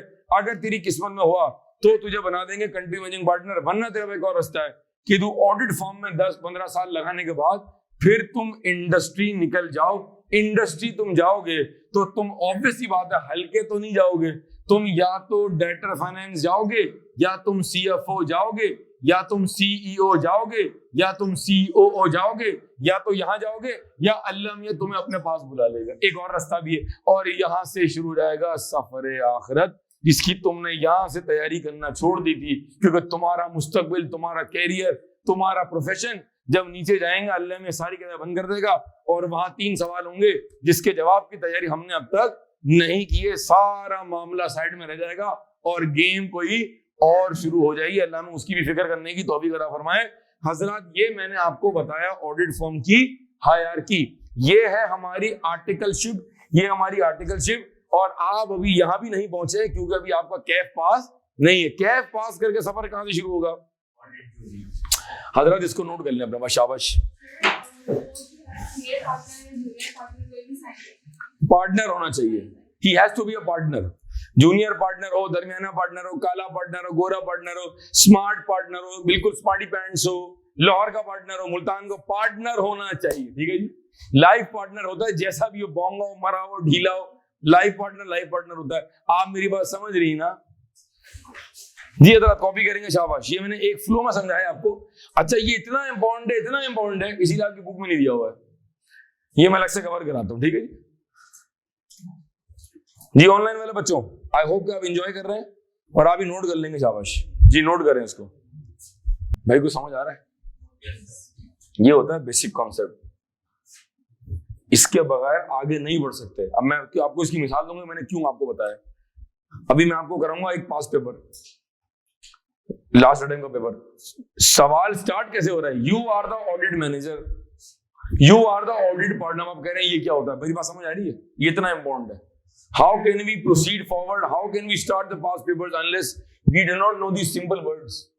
ये है हमारे ऑडिट फर्म की लाइफ, ठीक है जी। ये हमारी ऑडिट फर्म की हायरार्की इसको बोलते हैं, हायरार्की बोलते हैं इसको, ऑर्ग स्ट्रक्चर बोलते हैं, कोई और नाम दे दें इसको आप, ठीक है जी। तो बच्चे ऑनलाइन है जी, आपको समझ आ रहा है जी? अब बेसिक क्लास अगर कोई मिस कर देगा तो उसका नुकसान देख लें आप। थैंक यू सो मच जी।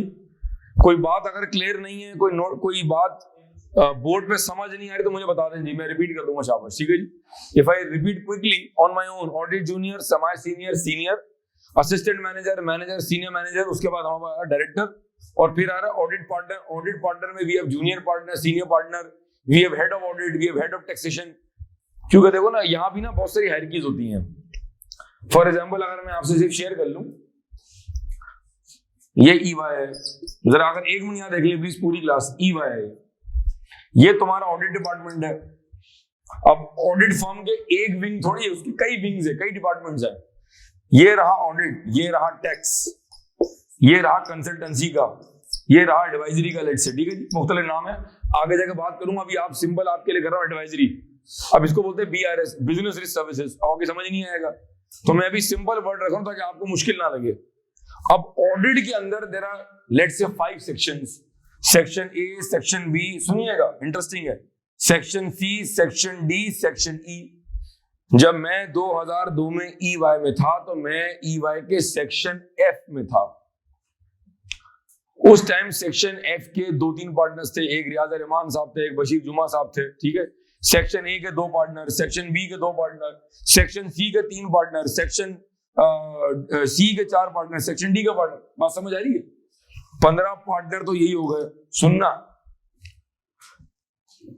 इन सारे पार्टनर, इन 15 पार्टनर्स के ऊपर एक और साहब थे, उस जमाने में थे परवेज मुस्लिम साहब, अल्लाह उनको जिन्हें नसीब करे, इंतकाल हो गया उनका, वो थे हेड ऑफ ऑडिट। वो यहां बैठे हैं टॉप के ऊपर। इसी तरह एक पार्टनर यहां बैठा है टैक्स के अंदर, एक कंसल्टेंसी में है, एक एडवाइजरी में, और कोई डिपार्टमेंट्स हैं। इन सब के ऊपर एक और साहब के जमाने में, इब्राहिम सिद्धार्थ साहब, जो हमारे फाउंडिंग पार्टनर थे ऑफ सिद्धार्थ हैदर, बहुत ही ग्रेट आदमी, बड़ा अजीम आदमी, हमारे प्रोफेशन का एक बहुत बड़ा नाम इब्राहिम सिद्धार्थ साहब, अल्लाह उनको सेहत दे, हयात है, वो जमाने में थे। And as we speak in 2022 we have Asim Siddiqui साहब। आसिम सिद्दीकी साहब is the country managing partner of EY Pakistan. He reports directly to the parent company of EY. Parent company के जो हमारी parent firm कह लें इसको आप, ठीक है ना। इसका मतलब है कि 15 पार्टनर ये हो गए, एक पार्टनर ये हो गया जो हेड है, और एक पार्टनर वो है जो सारे विंग्स का कप्तान है, ठीक है जी। This is the way it goes. तो यहाँ आप हैं तो पैसे कुछ और होंगे, आप हेड ऑफ ऑडिट बनेंगे तो पैसे कुछ और होंगे, आप उसमें प्रमोट होंगे तो पैसे कुछ और होंगे, आप CMP बनेंगे तो आपके पैसे ही पैसे होंगे। सारा खेल किसका है भाई? पैसे का खेल है, ठीक है जी, पैसे का। यार समझो ना उसकी बात को, ठीक है जी जरा। अच्छा अब मैं आगे चलता हूँ, जरा ये मिटा सकता हूँ एरिया जी, एग्जैक्टली, रुक जाए, अब वही आ रहा हूँ मैं, ये मिटा दूंगा बस। चले जी, लेट्स मूव फॉरवर्ड। जरा लेक्चर नंबर 2 का सबसे इंटरेस्टिंग पार्ट यही है जहां आपको पिक्चर क्लियर होती है भाई होगा क्या जिंदगी में, ठीक है जी। अभी आप ना पैसे देखें, अभी आप सिर्फ क्या देखेंगे, आपने पेपर पास करके एक अच्छी सी फर्म में एंटर हो जाना है, चाहे फर्म हो जाए चाहे इंडस्ट्री में जाए। हमारे पास दोनों रास्ते खुल गए हैं। अगर किसी का अच्छी फर्म में नहीं हो रहा तो आपके पास बहुत अच्छी कंपनी का भी ऑप्शन मौजूद है, जिसको हम बोलते हैं इंडस्ट्रियल आर्टिकलशिप। उस पर भी इंशाल्लाह आपको गाइड करेंगे। लेट्स मूव फॉरवर्ड हजरात। अब जरा आगे चलती है बात। अब मैं इसको ड्रॉ कर रहा हूं, अब आप सिर्फ यहां देखें। अब मैं इसी बात को, इसी नॉलेज को यूज करता हुआ आपको कुछ मजीद बात बताता हूं। EY ऑडिट कर रही है PSO का, ठीक है। जो टीम जाकर ऑडिट करती है उसको बोलते हैं ऑडिट टीम। क्या कहा? जो टीम, एक टीम होगी, एक टीम जाकर करती है ऑडिट। सपोज करो उसमें 6 बंदे, अभी इस पर बात होगी मजीद। कितने बंदे हैं? 6 बंदे। 6 में से 3 जूनियर हैं, 2 सेमी सीनियर हैं और एक कौन है? सीनियर। हमें इस टीम में एक चाहिए बाबर आजम, हमें इस टीम में चाहिए एक सरफराज, और सरफराज कभी धोखा नहीं देगा, हालांकि उसने कई बार धोखा दिया है बहरहाल, ठीक है। ये 6 बंदों की जो टीम है, इस 6 बंदों की टीम का जो कप्तान है, वो रिपीट करो, वो बंदा जो ग्राउंड पर ऑडिट टीम का कप्तान होगा, हम उसको कहते हैं जॉब इंचार्ज। अच्छा, ये वो बंदा है जो ग्राउंड पर पूरी ऑडिट टीम का कैप्टन है। इसका मतलब है डेजिग्नेशन उसका क्या है, लेकिन उसको किस नाम से पुकारा जा रहा है? इसका मतलब है ये डेजिग्नेशन है, ये कैफियत का नाम है। भाई आप जॉब इंचार्ज है, जॉब कहो, जॉब इंचार्ज, तुम इस जॉब के कप्तान हो, इंचार्ज हो, ठीक है। अब इसी चीज को मैं किसी और तरह समझाता हूं आपको, सुनिएगा बात। ये मैंने ट्रायंगल बना के इसको सुला दिया, ठीक है जी। ये रहा ऑडिट जूनियर, फिर आएगा सेमी सीनियर, फिर आएगा सीनियर, एक डब्बा मैंने खाली छोड़ दिया, फिर आ रहा है असिस्टेंट मैनेजर, इसको मैं खाली छोड़ा, और फिर आखिर में कौन आएगा? Audit partner. ये शुरू के 3 लेक्चर इतने इम्पोर्टेंट है, इतने इम्पोर्टेंट है, इतने इम्पोर्टेंट आपकी सोच है, और मैं उसको उतना एंजॉय करता हूं। बस कोशिश थी कि ये हॉल भरा हुआ होता, लेकिन बहरहाल जुम्मा है आज, ठीक है। अब देखिए पड़ेगी ना, बात बात पड़ेगी थोड़ी सी हमारी तरफ से भी। जूनियर के काम को चेक करता है सेमी सीनियर। अच्छा, सेमी सीनियर के काम को चेक करता है सीनियर। सीनियर जो कि नॉर्मली कौन होगा? जॉब इंचार्ज, ठीक है जी। ये मैंने डब्बा खाली छोड़ा हुआ, रुक जाइएगा। जॉब इंचार्ज के काम को चेक कर रहा है असिस्टेंट मैनेजर। सर साजिद, क्या ये जरूरी है कि हर ऑडिट टीम के अंदर असिस्टेंट मैनेजर भी हो, मैनेजर भी हो, सीनियर मैनेजर भी हो? नहीं, ये जरूरी नहीं है, ये जरूरी नहीं, हस्बे जायका है, ठीक है। इसका मतलब ये हुआ कि ऐसी बहुत सारी जॉब्स थी जहां मैं जॉब इंचार्ज था, मेरे ऊपर असिस्टेंट मैनेजर था और कभी नहीं था। ऐसी जॉब्स भी की जहां एएम था और एएम के ऊपर सीनियर मैनेजर नहीं था, डायरेक्ट कौन था? पार्टनर। आइडियल सिनेरियो में ये पूरी बारात होगी, आइडियल सिनेरियो के अंदर। अब आप देखें यहां पर मैनेजर नहीं है, अगर मैं इसको यूं कर दूं, अगर मैं कर दूं एएम और मैं यहां कर दूं मैनेजर, तो फिर क्या होगा? इनके काम को चेक करेगा ये, इनके काम को चेक करेगा ये, इनके काम को चेक करेंगे ये सब, और अल्टीमेटली रिपीट करो, ऑडिट पार्टनर। ये वो बंदा है जो पूरे ऑडिट का जिम्मेदार है, पूरे ऑडिट क्लाइंट का कप्तान, जिम्मेदार, रिस्पॉन्सिबल, वो एक बंदा है, नाम है उसका ऑडिट पार्टनर। ये वो बंदा है जो अल्टीमेटली इस क्लाइंट की ऑडिट रिपोर्ट को साइन ऑफ कर रहा होगा, जिसमें वो कह रहा होगा financial statements are giving a true and fair view. अब आया समझ कुछ? रिपीट करें, the work of junior is reviewed by semi-senior. The work of semi-senior is reviewed by senior. Senior would normally be a job in charge. He is the captain within the audit team. He is the captain. He is responsible for all the procedures. ये मैं सारी बातें आपको 5 minute बाद लिखवाऊंगा। अभी मैं informally आपके दिमाग में उतार रहा हूं उसको। जरूरी नहीं है कि ऊपर ये तीनों पार्टियां हो। ये मैं लिख रहा हूं अल्फा, सुन ले पहले, अल्फा, ब्रावो और चार्ली। जरूरी नहीं है कि हर जॉब पे अल्फा, ब्रावो, चार्ली हो। मैंने ऐसी जॉब्स भी की हैं जहां इनमें से सिर्फ ब्रावो था, मैंने ऐसी भी जॉब ईवाई में की जहां सिर्फ चार्ली था, और मैंने ऐसी जॉब्स भी की हैं और देखी हैं जहां ये तीनों नहीं थे, and the job incharge was reporting to Delta, direct partner. जितने बंदे ऐड करोगे, ऑडिट करने की कॉस्ट क्या हो जाएगी? जितने टीम में बंदे भर्ती करोगे, और अगर क्लाइंट छोटा है तो ऑडिट की कॉस्ट क्या हो जाएगी? बढ़ जाएगी बिला वजह। तो ऑडिट फर्म को मुनाफा नहीं होगा। Audit firm is a profit organisation, is a commercial organisation. एक होती नॉट फॉर प्रॉफिट, एक होती फॉर प्रॉफिट। तो audit firm is for profit. तो हर ऑडिट फर्म चाहती है उसका प्रॉफिट मैक्सिमम हो, लिहाजा जितने बंदे बढ़ाते जाएंगे तो बंदों की जो कॉस्ट है वो क्या हो जाएगी? तो मार्जिन क्या हो जाएगा आपका? कम हो जाएगा। बात समझ आ रही है? तो जरूरी नहीं कि हर जॉब पर अल्फा, ब्रावो, चार्ली हो, लेकिन हर जॉब पर क्या जरूरी है? डेल्टा। क्योंकि ऑडिट पार्टनर के अलावा रिपोर्ट को साइन नहीं कर सकता, और ऑडिट पार्टनर ही उसको आखिर में रिव्यू कर रहा होगा, वही सारे मामला को चेक कर रहा होगा। अभी कुछ बातें बाकी हैं, 5 मिनट ले, इसको नोट कर लेंगे अपने पास। प्रॉपर तरीके से शाबाश जी। जो बच्चे ऑनलाइन है, आपको बात समझ आ रही बेटा? आई होप आप एंजॉय कर रहे हैं इसको, समझ आ रहा है दुनिया में काम कैसे होता है जी भाई। अब तक जो कुछ कवर किया समझ आ रहा है हमें? ठीक है, इस वक्त हम हजरात बेसिक कॉन्सेप्ट्स कवर कर रहे हैं ऑडिट के। ठीक है, जब तक ये बेसिक नहीं होगा, लॉजिक नहीं होगी, आगे कुछ समझ नहीं आएगा। पेपर में लिखा हुआ है you are a manager, you are a job incharge, आप बोले सर ये क्या होता है, पूरा कोर्स पढ़ ले, ये नहीं पता कि फॉर्म के डेजिग्नेशन क्या होते हैं। इसीलिए मैं बेसिक पर काम करता हूँ। ठीक है, आगे बढ़ो। अब मैं आपको लिखवाता हूँ जरा, शाबाश। अब लिखें जरा अपने पास, लिख लें,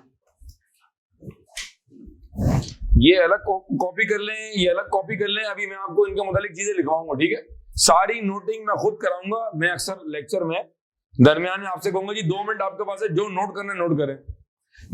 मुझे समझे, एज अ टीचर मुझे समझे कि मैं किस तरह लेके चलूंगा आपको।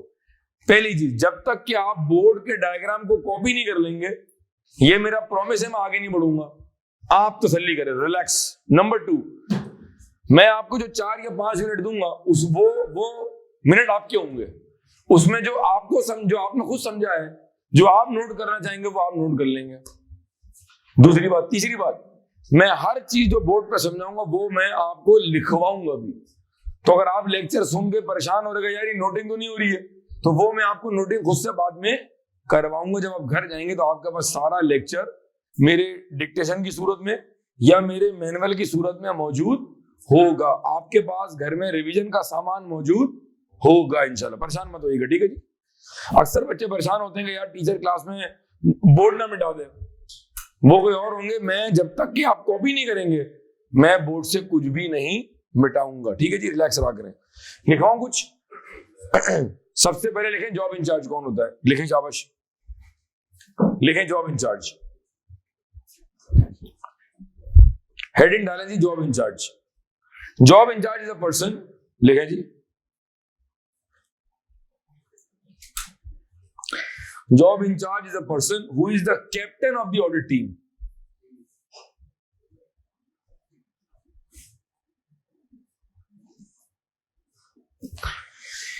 Job in charge is a person who is the captain of the audit team at the field, yeah, at the audit line. Job in charge is a person who is the captain of the audit team at the audit line, and he is responsible for all procedures.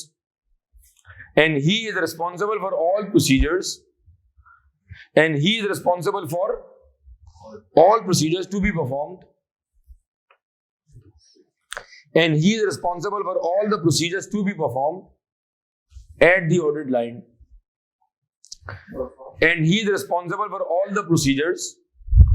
And he is responsible for all the procedures to be performed.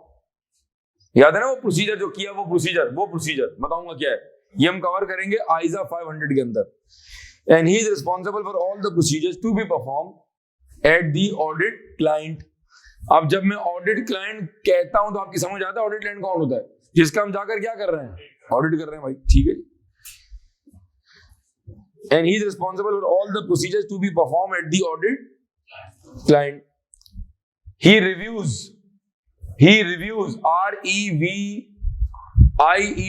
Review. जरा एक minute यहाँ देखें पूरी class. हजरात audit form में एक दूसरे के काम को चेक करने को चेक करना नहीं कहते। रिपीट, ऑडिट फॉर्म के अंदर, ऑडिट की दुनिया के अंदर, ऑडिट की लाइफ के अंदर जब लोग एक दूसरे का काम चेक करते हैं उसको कहा जाता है ऑडिट रिव्यू। क्या बोलते हैं इसको?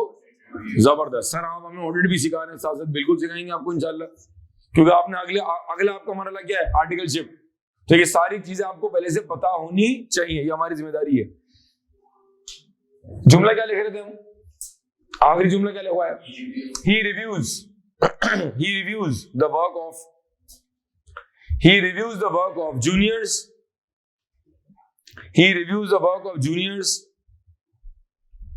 He reviews the work of juniors, comma, semi-seniors. And कर दीजिएगा। He reviews the work of juniors and semi-seniors. He reviews the work of juniors and semi-seniors. ठीक है जी, यहाँ आगे रुक जाए जी। अच्छा, आप एक और इंटरेस्टिंग बात सुने। अब आपके जहन में एक सवाल आ रहा है, सर साजिद आपने कहा कि 6 बंदे गए, सर ये 6 बंदे 6 बंदे क्यों हैं? सवाल कर सकते हैं आप, ये 6 क्यों है, ये 8 क्यों नहीं है, ये 8 क्यों है, ये 15 क्यों नहीं है, और ये 6 की जरूरत क्या है, 2 बंदे क्यों नहीं है? इसका भी जवाब देता हूं आपको मैं। इसका भी जवाब है, ये 6 8 क्यों नहीं है, ये 6 10 क्यों नहीं है, ये 6 2 क्यों नहीं, और ये 6 क्यों नहीं है? भाई एक सवाल तो ये। दूसरा सवाल ये है कि सर क्या ये 6 बंदे टीम में? आओ इसका जवाब देने के लिए मैं आपको इस बोर्ड पर समझाता हूं जरा। हम ऑडिट कर रहे हैं पीएसओ का for the year ended, balance sheet date क्या हमारे पास, दिसंबर 31 2020। सपोज करे बैलेंस शीट डेट के बाद ऑडिट शुरू होता है और 10 बंदों की टीम जाती है। कितने बंदों की टीम? 10 बंदों की टीम जाती है।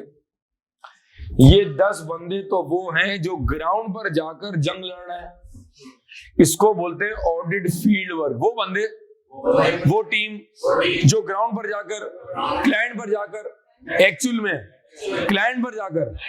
में ऑडिट परफॉर्म करती है, उसको हम कहते हैं ऑडिट फील्ड वर्क, उसको हम कहते हैं ऑडिट फील्ड वर्क। ये 10 बंदे तो वो हैं जो ग्राउंड पर जाकर ऑडिट कर रहे हैं। इन 10 बंदों के ऊपर एक असिस्टेंट मैनेजर भी है, एक सीनियर मैनेजर भी है और एक पार्टनर भी है।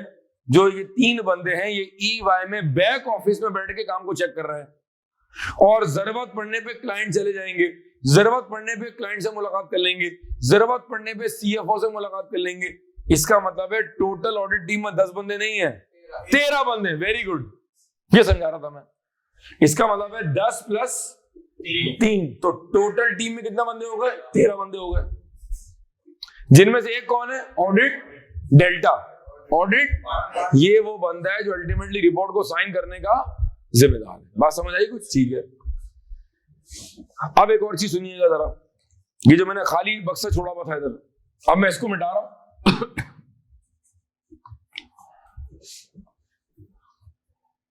सुनिएगा जरा जरा।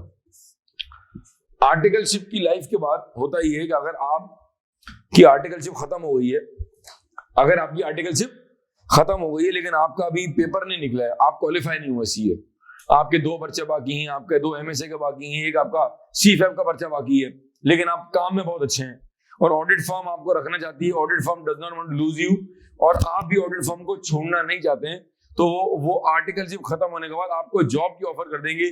50,000, 60,000, 65,000, 75,000, 45,000, जो भी फर्म आपसे डिस्कस करेगी, उस बंदे को हम बोलते हैं सुपरवाइजर। क्या बोलते हैं? उसको हम कहते हैं सुपरवाइजर।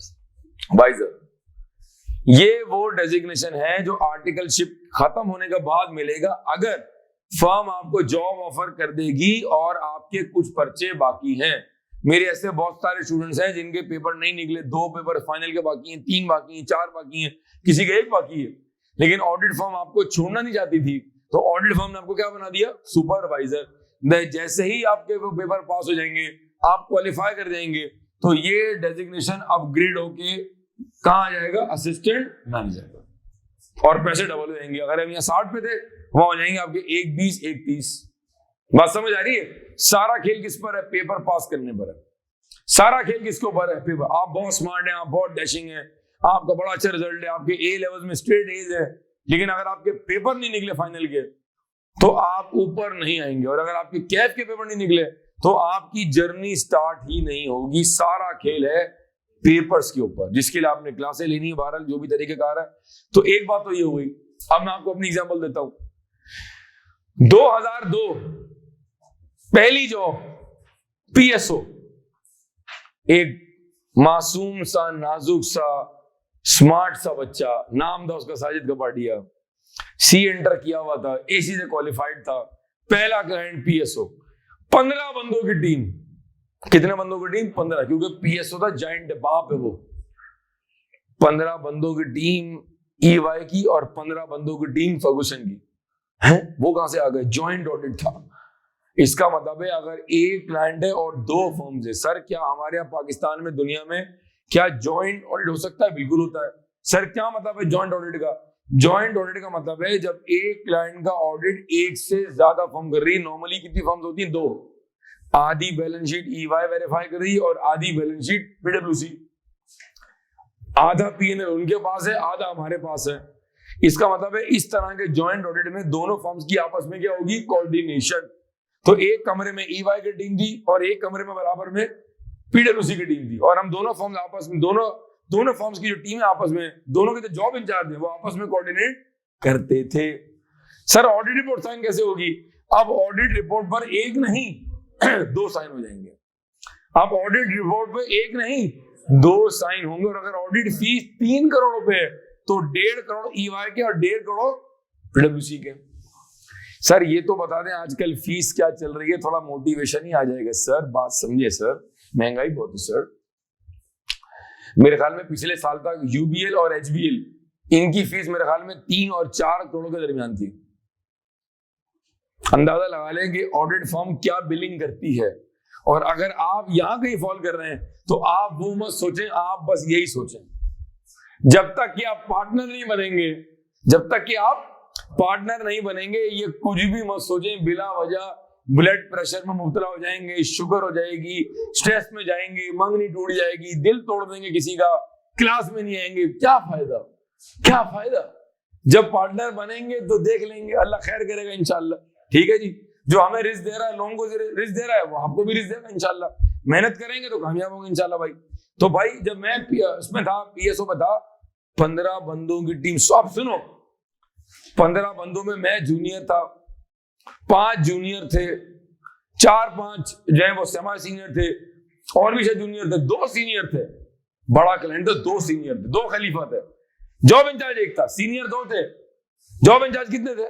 एक, और एक सुपरवाइजर था। 3 तो देखें आप, 2 सीनियर जिनमें से एक जॉब इंचार्ज, एक supervisor, assistant manager, senior manager और ऑडिट पार्टनर, ये टीम थी हमारी। सर इतने ज्यादा बंदे, बेटा वो पीएस होता, जायंट क्लाइंट था, जिसकी इन्वेंट्रीज है ना वो मिलियंस और बिलियंस में है, जिसका टर्नओवर बिलियंस और ट्रिलियंस में आता है। तो चूंकि इतनी बड़ी ऑर्गेनाइजेशन है, लिहाजा वहां पर चूंकि फाइनेंशियल स्टेटमेंट्स के ऑडिट में हमारा रिस्क बढ़ जाता है, लिहाजा फिर टीम भी बड़ी होती है और फिर सीनियर लोग भी इसमें ज्यादा इन्वॉल्व होते हैं। कुछ समझ आया जी? कुछ समझ आया? अब नोट करें आगे एक और चीज। एक सवाल है सर, एक फर्म ऑडिट क्यों नहीं कर लेती? यार देखें, ये क्लाइंट की भी ख्वाहिश हो सकती है। सुनिएगा, जवाब सुनिएगा। सर एक क्लाइंट पर 2 फर्म्स क्यों इन्वॉल्व हैं? या तो ये क्लाइंट की ख्वाहिश है कि वी वांट 2 फर्म्स, या तो जिस मुल्क में ऑडिट कर रहे हैं उस मुल्क की रेगुलेशन है, गवर्नमेंट ने लॉ पास कर दिया है, हर वो कंपनी जो कि लिस्टेड है, जिसका टर्नओवर इतने से ज्यादा है, उसका ऑडिट एक नहीं 2 फर्म करेंगी। हमारे यहाँ पाकिस्तान में ये क्लाइंट की ख्वाहिश होती है और बहुत मतलब गवर्नमेंट की भी ख्वाहिश होती है कि जी एक नहीं 2 फर्म चाहिए। एक से भले, वो कहते हैं ना, एक से भले 2। तो वो चाहते हैं कि रिस्क कम करने के लिए कि जी ऑडिट बड़ा अच्छा हो जाए, तो नॉर्मली कुछ मुकामात पे 2 फर्म्स भी इन्वॉल्व हो जाती हैं। अगर मैं आपको पाकिस्तान की मिसाल दूं, तो अगर हमारे यहाँ पाकिस्तान में अगर 100 क्लाइंट्स हैं तो 100 में से 2 या 3 क्लाइंट्स पर ज्वाइंट ऑडिट है। हमारे यहाँ इसका रेशियो थोड़ा सा कम है। अब नोट करें अगला वर्ड अपने पास, लिखें जी, ऑडिट पार्टनर कौन होता है? लिखें शाबाश, audit partner.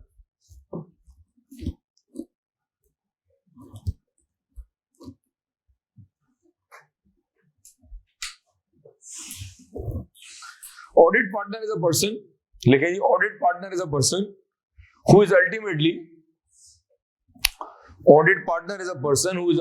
responsible. Audit partner is a person who is ultimately responsible for the entire audit engagement. Audit partner is a person who is ultimately responsible for the entire audit engagement and is also responsible for signing the audit report.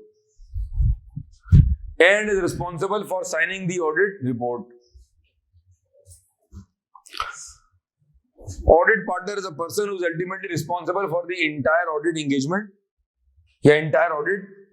अभी आपने क्या लिखा? पहले engagement का word लिखा था आपने, ठीक है।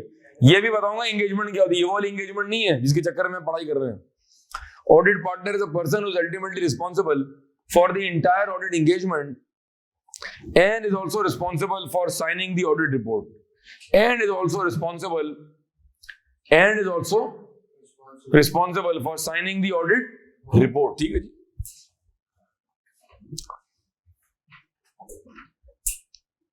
नेक्स्ट हेडिंग लिखे, हेडिंग डाले कॉम्पोजिशन ऑफ ऑडिट टीम। ये आखिरी चीज अगर हम यहाँ क्लास ऑफ करते हैं, ठीक है जी। आज मैंने कंटेंट थोड़ा सा आधा घंटा कम रखा है ताकि मंडे को लोग आ जाए, वरना लोगों का लॉस हो जाएगा। Composition of audit team, composition of audit team, audit team. ये 6 क्यों है, ये 8 क्यों नहीं है, ये 15 क्यों नहीं है, ये 2 क्यों नहीं है, ये कौन डिसाइड करता है? चले जी इनपुट दे मुझे, ये टीम कौन डिसाइड करेगा? और मतलब एक टीम बन रही है, टीम डिसाइड कौन करेगा कि कौन जाएगा और टीम में कौन कौन होगा? ठीक है, अब मैं आपको उस पर कमेंट देता हूं, फिर मैं आपको लिखवाता हूं। 2000 सुनिएगा एग्जांपल 20, जितनी मेरी एग्जांपल है सारी बड़ी अहम है बेटा। 2018 का माजी में जा रहा हूं मैं, 2018 का ऑडिट खत्म हो गया और 2019 का ऑडिट शुरू होने जा रहा था पीएसओ का। मैं बड़े क्लाइंट की एग्जांपल दे रहा हूं ताकि जहन मेरा बड़ा क्लाइंट रिस्क ज्यादा, लिस्टेड क्लाइंट, पीएसओ बड़ा क्लाइंट, रिस्क ज्यादा, लिस्टेड क्लाइंट, ठीक है जी। हमारे यहां उसमें आता है, ब्लू चिप कंपनी में आता है टॉप 30। अगर स्टॉक मार्केट में एक होता है 100 इंडेक्स, एक होता है 30 index, PSO is in 30 index, ठीक है जी। टॉप 30 कंपनीज में आती है। 18 का ऑडिट खत्म हो गया, 19 का शुरू होने जा रहा है। मिस्टर ए जो है वो 18 में जॉब इंचार्ज थे, अज्यूम कर रहे हैं उनकी आर्टिकलशिप अभी बाकी है, तो ऑडिट फर्म ये चाहेगी कि जो बंदा 18 में जॉब इंचार्ज था वही बंदा कहां जाए? वही बंदा कहां जाए? जवाब दो। हाँ, एकदम से नया बंदे को जॉब इंचार्ज बनाना मुश्किल हो सकता है, ऑडिट करना मुश्किल हो जाएगा। हम चाहते हैं कि पुराना बंदा ही टीम में मौजूद हो, ठीक है। जॉब इंचार्ज ने कहा कि पिछली टीम में से मुझे 5 बंदे चाहिए और पिछली बार फला बंदे से ये मसला आया था, तो मैं चाह रहा हूं कि मुझे इस बार उस बंदे की जगह मुझे ये बंदा दे दे जो कि सेमी सीनियर होगा। तो जो पीएसओ का मैनेजर था, उसने कहा क्लाइंट ने इस बंदे की कंप्लेन की थी, वो बंदे ने काम ठीक नहीं किया, तो मैं चाह रहा हूं कि तुम इस बंदे को भी टीम में ले लो। पार्टनर ने कहा भाई काम करो, इस बंदे को निकाल के तुम इस बंदे को ले लो। फिर जॉब इंचार्ज ने दोनों की मशावरे से पूरी टीम कर ली फाइनल। अब समझ आया कुछ? लाइव एग्जांपल दी मैंने आपको, जो मैंने फॉर्म में देखा मैंने आपको वो बताया, और मैं पूरे बैच में जो फॉर्म में देख रहा मैंने, जो मैंने अपनी आर्टिकलशिप में किया 4.5 साल की ईवाई के अंदर, मैं आपको सारी बातें वही कर रहा हूँ। तो हर बात आप प्रैक्टिकल लाइफ से रिलेट कर सकोगे। इसका मतलब है किसी एक बंदे का इनपुट है सर, या मैनेजर का भी है, पार्टनर का भी है और जॉब इंचार्ज का भी है। लिखे शाबाश, लिखे। हेडिंग क्या डाली हमने हजरात? हमने हेडिंग डाली है composition of the audit team. लिखे the number of members in an audit team varies from client to client. पहला जुमला ही खतरनाक था। The number of members in an audit team varies from client to client. The number of members in an audit team varies from client to client. इसका मतलब है बड़ा client ज्यादा बंदे, छोटा क्लाइंट कम बंदे। सर आपने सबसे छोटा क्लाइंट कौन सा किया है? सबसे छोटे क्लाइंट मैंने अपनी आर्टिकलशिप में नाम नहीं बता रहा, जहां मैं अकेला गया था, 3 दिन का ऑडिट था, छोटा क्लाइंट था, डायरेक्ट पार्टनर को रिपोर्टिंग दी। मैंने ऐसा क्लाइंट भी किया, सुने बड़ी इंपॉर्टेंट बातें करो, जहां 3 बंदे गए थे, 3 बंदों में से 2 जूनियर थे, मैं सेमी सीनियर था और मैं ही जॉब इंचार्ज था। इसका मतलब है कि जरूरी नहीं है कि हमेशा सीनियर बंदा ही जॉब इंचार्ज होगा, क्लाइंट के हिसाब से जॉब। हाँ एग्जैक्टली। इसका मतलब है कि हस्बे जायका, आपा जुबैदा कहती थी मसाला नमक हस्बे जायका। इसका मतलब है कभी सीनियर भी जॉब इंचार्ज हो सकता है और कभी सेमी सीनियर भी जॉब इंचार्ज हो सकता है। बात समझ आई है?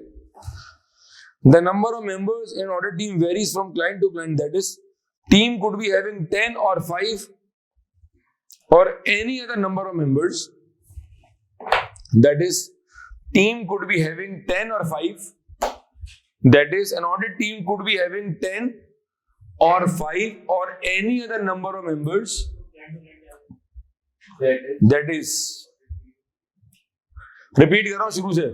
The number of members in an audit team varies from client to client. That is, a team could be having 10 or 5 or any other number of members. Depending on the following. अच्छा, depend भी करेगा किसी चीज के ऊपर? बिल्कुल करेगा। Depending on the following, depending on the following, depending on the following.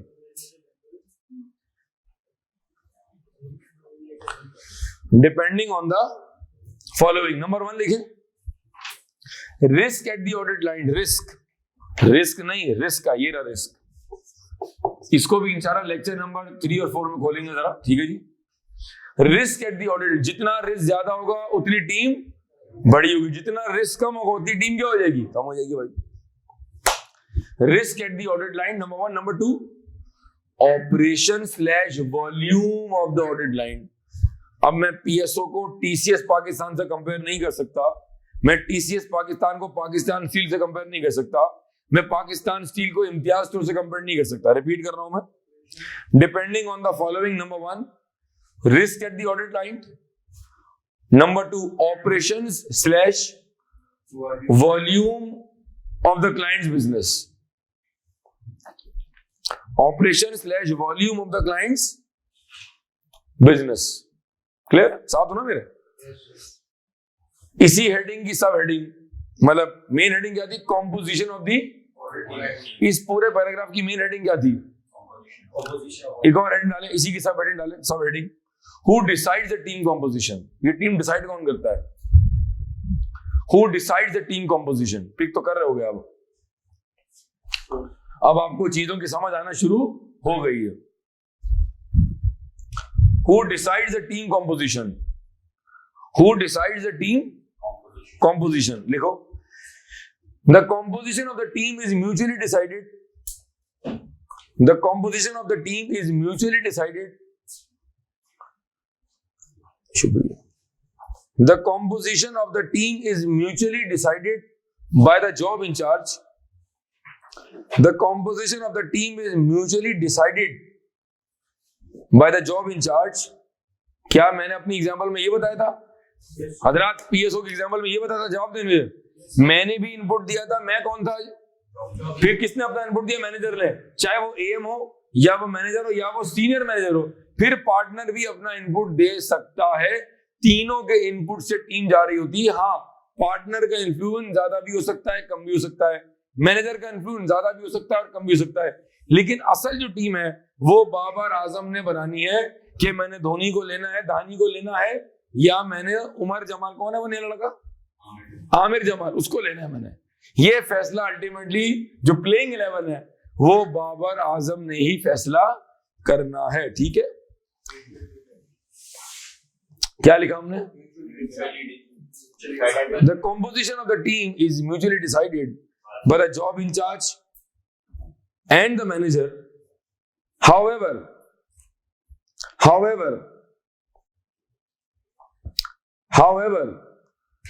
the audit partner may also provide input. However, the audit partner may also provide input / feedback. However, the audit partner may also provide input. However, the audit partner may also provide input / feedback on team composition.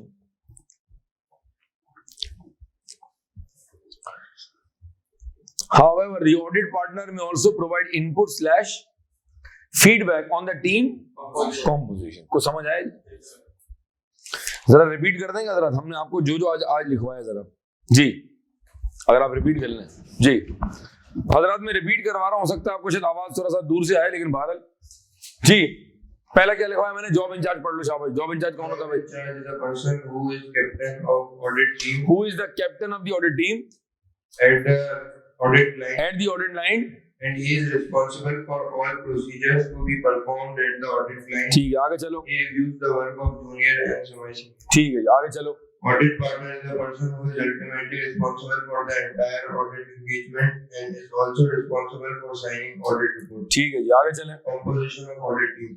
The number of members in an audit team varies from client to client. जी, कहीं 6 बंदे, कहीं 8 बंदे, कहीं 12 बंदे, कहीं 15 बंदे।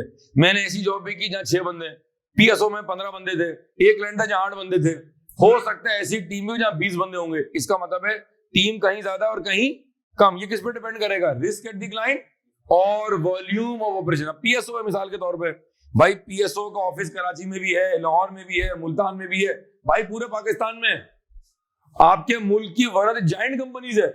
इसका मतलब है जब पीएसओ का ऑडिट होगा तो 15 बंदों की टीम तो होगी। मैं आपसे शेयर कर रहा हूं जरा, जब पीएसओ का स्टॉक काउंटिंग होता है, पढ़ेंगे आगे, जब पीएसओ की इन्वेंट्री की काउंटिंग होती है, पीएसओ की इन्वेंट्री क्या है? ऑयल के स्टोरेज टैंक्स। मैं एक बार फैसलाबाद गया हूं, एक बार मैं मुल्तान गया हूं, एक मेरा दोस्त मनोड़ा गया कराची में, एक मेरा दोस्त जो है वो और नॉर्दर्न एरियाज में गया। 15, 20, 25 बंदे खाली पीएसओ की इन्वेंट्री काउंटिंग में इन्वॉल्व होते हैं, क्योंकि भाई वो जायंट है। एक ऐसा क्लाइंट भी है जहां मैंने एक दिन में, एक ऐसा टाइम भी था जहां एक दिन के अंदर मैंने 3 छोटे क्लाइंट्स की इन्वेंट्री कर ली। और कहां पीएसओ की, जहां 25 बंदे 4 दिन इन्वेंट्री काउंटिंग कर रहे हैं। पाकिस्तान स्टील जायंट है। पाकिस्तान स्टील की इन्वेंट्री काउंटिंग एक जमाने जब वो फुली फंक्शनल था, फुली फंक्शनल, आज से 7, 8 साल 9 साल पहले, तो पाकिस्तान स्टील की इन्वेंट्री 1 महीना चलती थी। इतनी इन्वेंट्री थी उनके पास। इसका मतलब है हस्बे जायका, जितना बड़ा क्लाइंट होगा उतना काम भी ज्यादा होगा, उतनी टीम भी बड़ी होगी। आगे चलो, आई होप बात समझ आ रही है। मैं बेसिक कॉन्सेप्ट के बगैर आगे नहीं बढ़ सकता, समझ रहे? नुकसान हो जाएगा आपको जी। The number of members in an audit team varies from client to client. That is, audit team could be having 10 or 5 or any other number of members depending on the following. ठीक है जी। पहला, risk at the audit operation volume. Risk at the audit client, पूरा जुमला को, risk at the audit client, Audit client operation volume of the client's business. ठीक है जी। Who decides the team composition? पढ़ लो, शाबाश। The composition of team is mutually decided. Mutually decided by the job in charge and the, however, the audit partner may also provide some input feedback on team composition. बात समझ आई कुछ? ठीक है हजरत, 1 minute दीजिएगा जरा।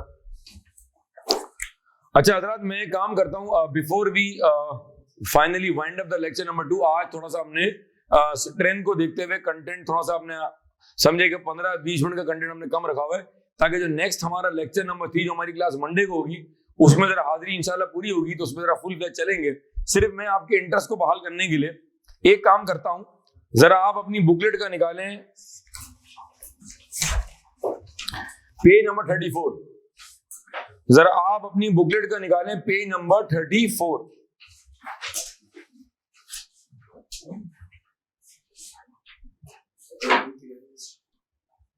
जी।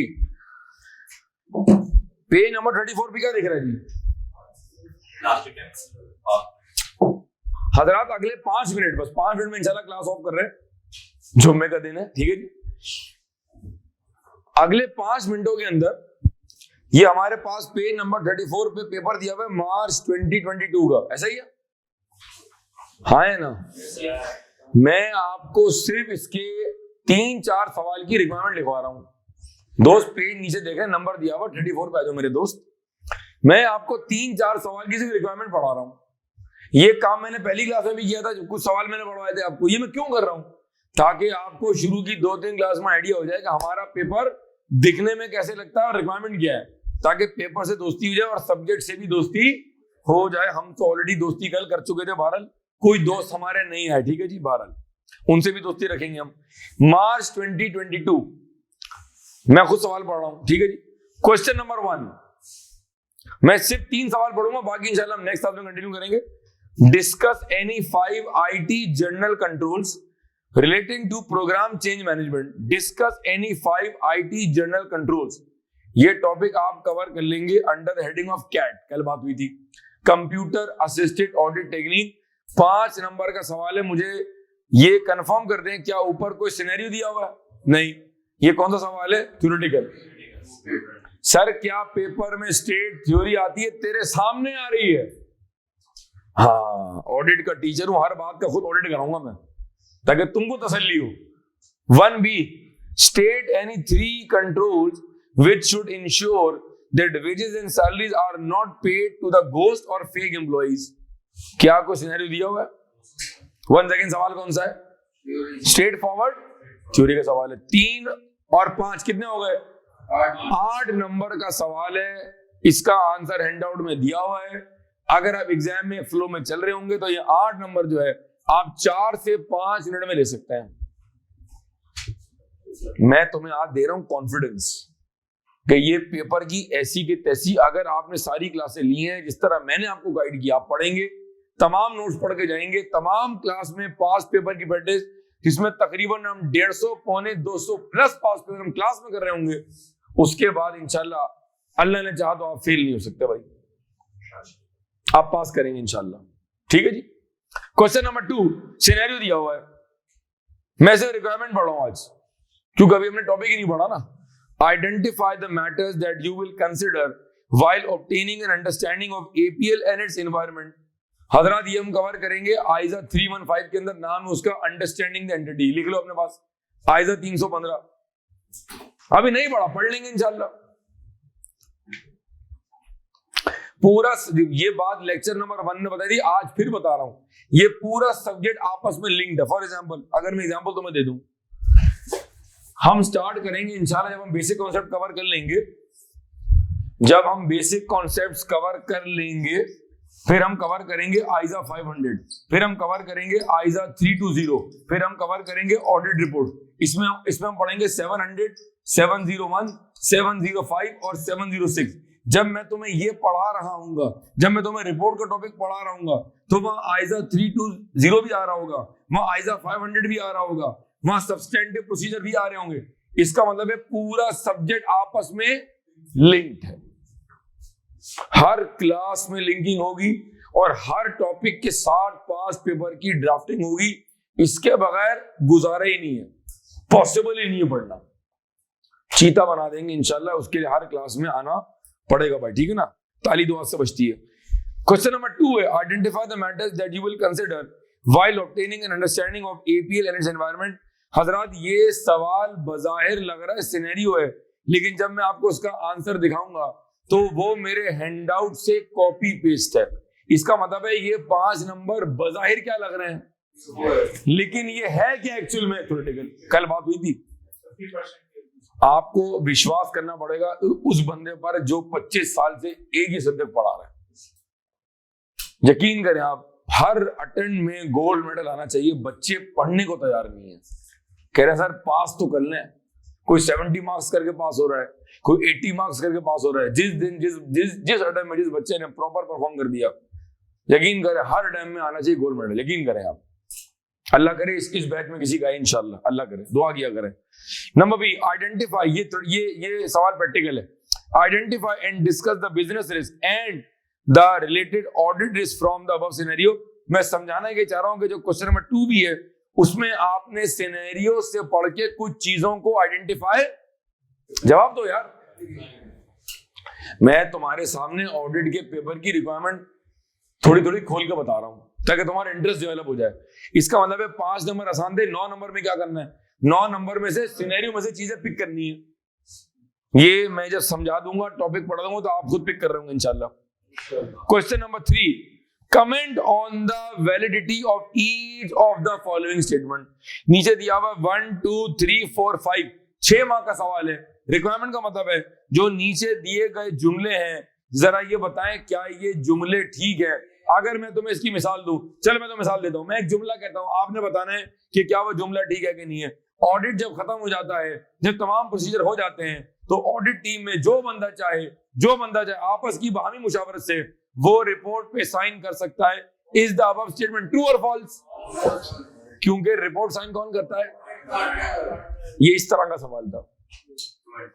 इसका मतलब है पेपर में एक ऐसा एरिया है जहां आप थ्योरेटिकल नॉलेज लिख रहे हैं, लेकिन पेपर में एक ऐसा एरिया भी है जहां तुम्हारी क्या काम आएगी, लॉजिक्स। इसका मतलब है ये 6 नंबर में एग्जामिनर क्या कह रहा है, बताएं जो नीचे स्टेटमेंट दिए हुए क्या वो सही है या सही है तो क्यों सही है, गलत है तो क्यों गलत है। बस समझ आ रही? एक सवाल और देख लेते हैं फिर हम ऑफ करते हैं। क्वेश्चन नंबर 4, क्वेश्चन नंबर 4 में एग्जामिनर ने एक सिनेरियो दिया हुआ है और रिक्वायरमेंट मैं पढ़ रहा हूं जी इसकी। क्वेश्चन नंबर 4, मार्च 2022। हम इस वक्त हजरात केफ 8 के लेक्चर नंबर 2 में मौजूद है। मेरा नाम है Sajid Kapadia. Required in the light of code of ethics, in the light of code of ethics for chartered accountant, identify once again ऊपर की 3-3.5 लाइनों में पढ़ के कुछ करना है क्या? Very good. Identify the threats to the fundamental principles and से पहले एक बात है और एंड के बाद एक और बात है। अम्मी मैं रोटी भी खाऊंगा एंड चावल एंड दही एंड सम फ्रेश फ्रूट्स। अम्मी खाली रोटी लेके आ गई। मैंने अम्मी से कहा, मैंने कहा अम्मी क्या आपने एंड पिक नहीं किया मेरा? हाँ गलती हुई बेटा, मैंने केस से नहीं पढ़ा ना, ठीक है। इसका मतलब है एंड को करना पड़ेगा सर्कल। एंड से पहले एक चीज है और एंड के बाद एक चीज करें, ठीक है। खवातीन मुस्कुरा भी लिया करेंगे अभी आप। Identify the threats to the fundamental principle and discuss how your firm would evaluate this threat. आप इन थ्रेट्स को इवैल्यूएट कैसे करेंगे in the context of accepting the engagement. Also, अब यहां भी एंड लग सकता है, also briefly discuss the safeguard available to your firm to address the threat. इसका मतलब है सवाल में एक नहीं, सवाल में 3 रिक्वायरमेंट है। 13 मार्क का सवाल है। बजाहिर लग रहा है, सुन लो, बजाहिर लग रहा है कि ये सिनेरियो पे सवाल है। कसम खुदा की, जब मैं तुम्हें इसका हैंड आउट दूंगा, ये 13 नंबर कॉपी पेस्ट है, प्योर थ्योरी है। इसका मतलब है 4 सवाल पढ़ के ऐसा लग रहा है सर हम तो चीते होकर पागल हो गए।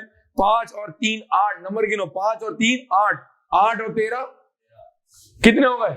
21, 21 और 5 26। 4 सवाल पढ़े हैं, अभी पूरा पेपर नहीं पढ़ा है, पिक्चर बाकी है। 26 नंबर कौन से हैं? थ्योरी के। हर अटेम्प्ट के अंदर पेपर में पासिंग नंबर दिए हुए हैं। तुम बच्चे पूरा कोर्स कवर करने को तैयार नहीं हो, तुम बच्चे फोकस करने को तैयार नहीं हो, तुम बच्चे जान मारने को तैयार नहीं हो। जिस दिन इंशाअल्लाह आप अपने आप के साथ सिंसियर हो जाएंगे, इंशाअल्लाह उस दिन के बाद से आपको कोई पर्चा भी नहीं रुकेगा। हजरात थैंक यू सो मच, जज़ाकल्लाह। ये हजरात हम कंक्लूड कर रहे हैं लेक्चर नंबर 2।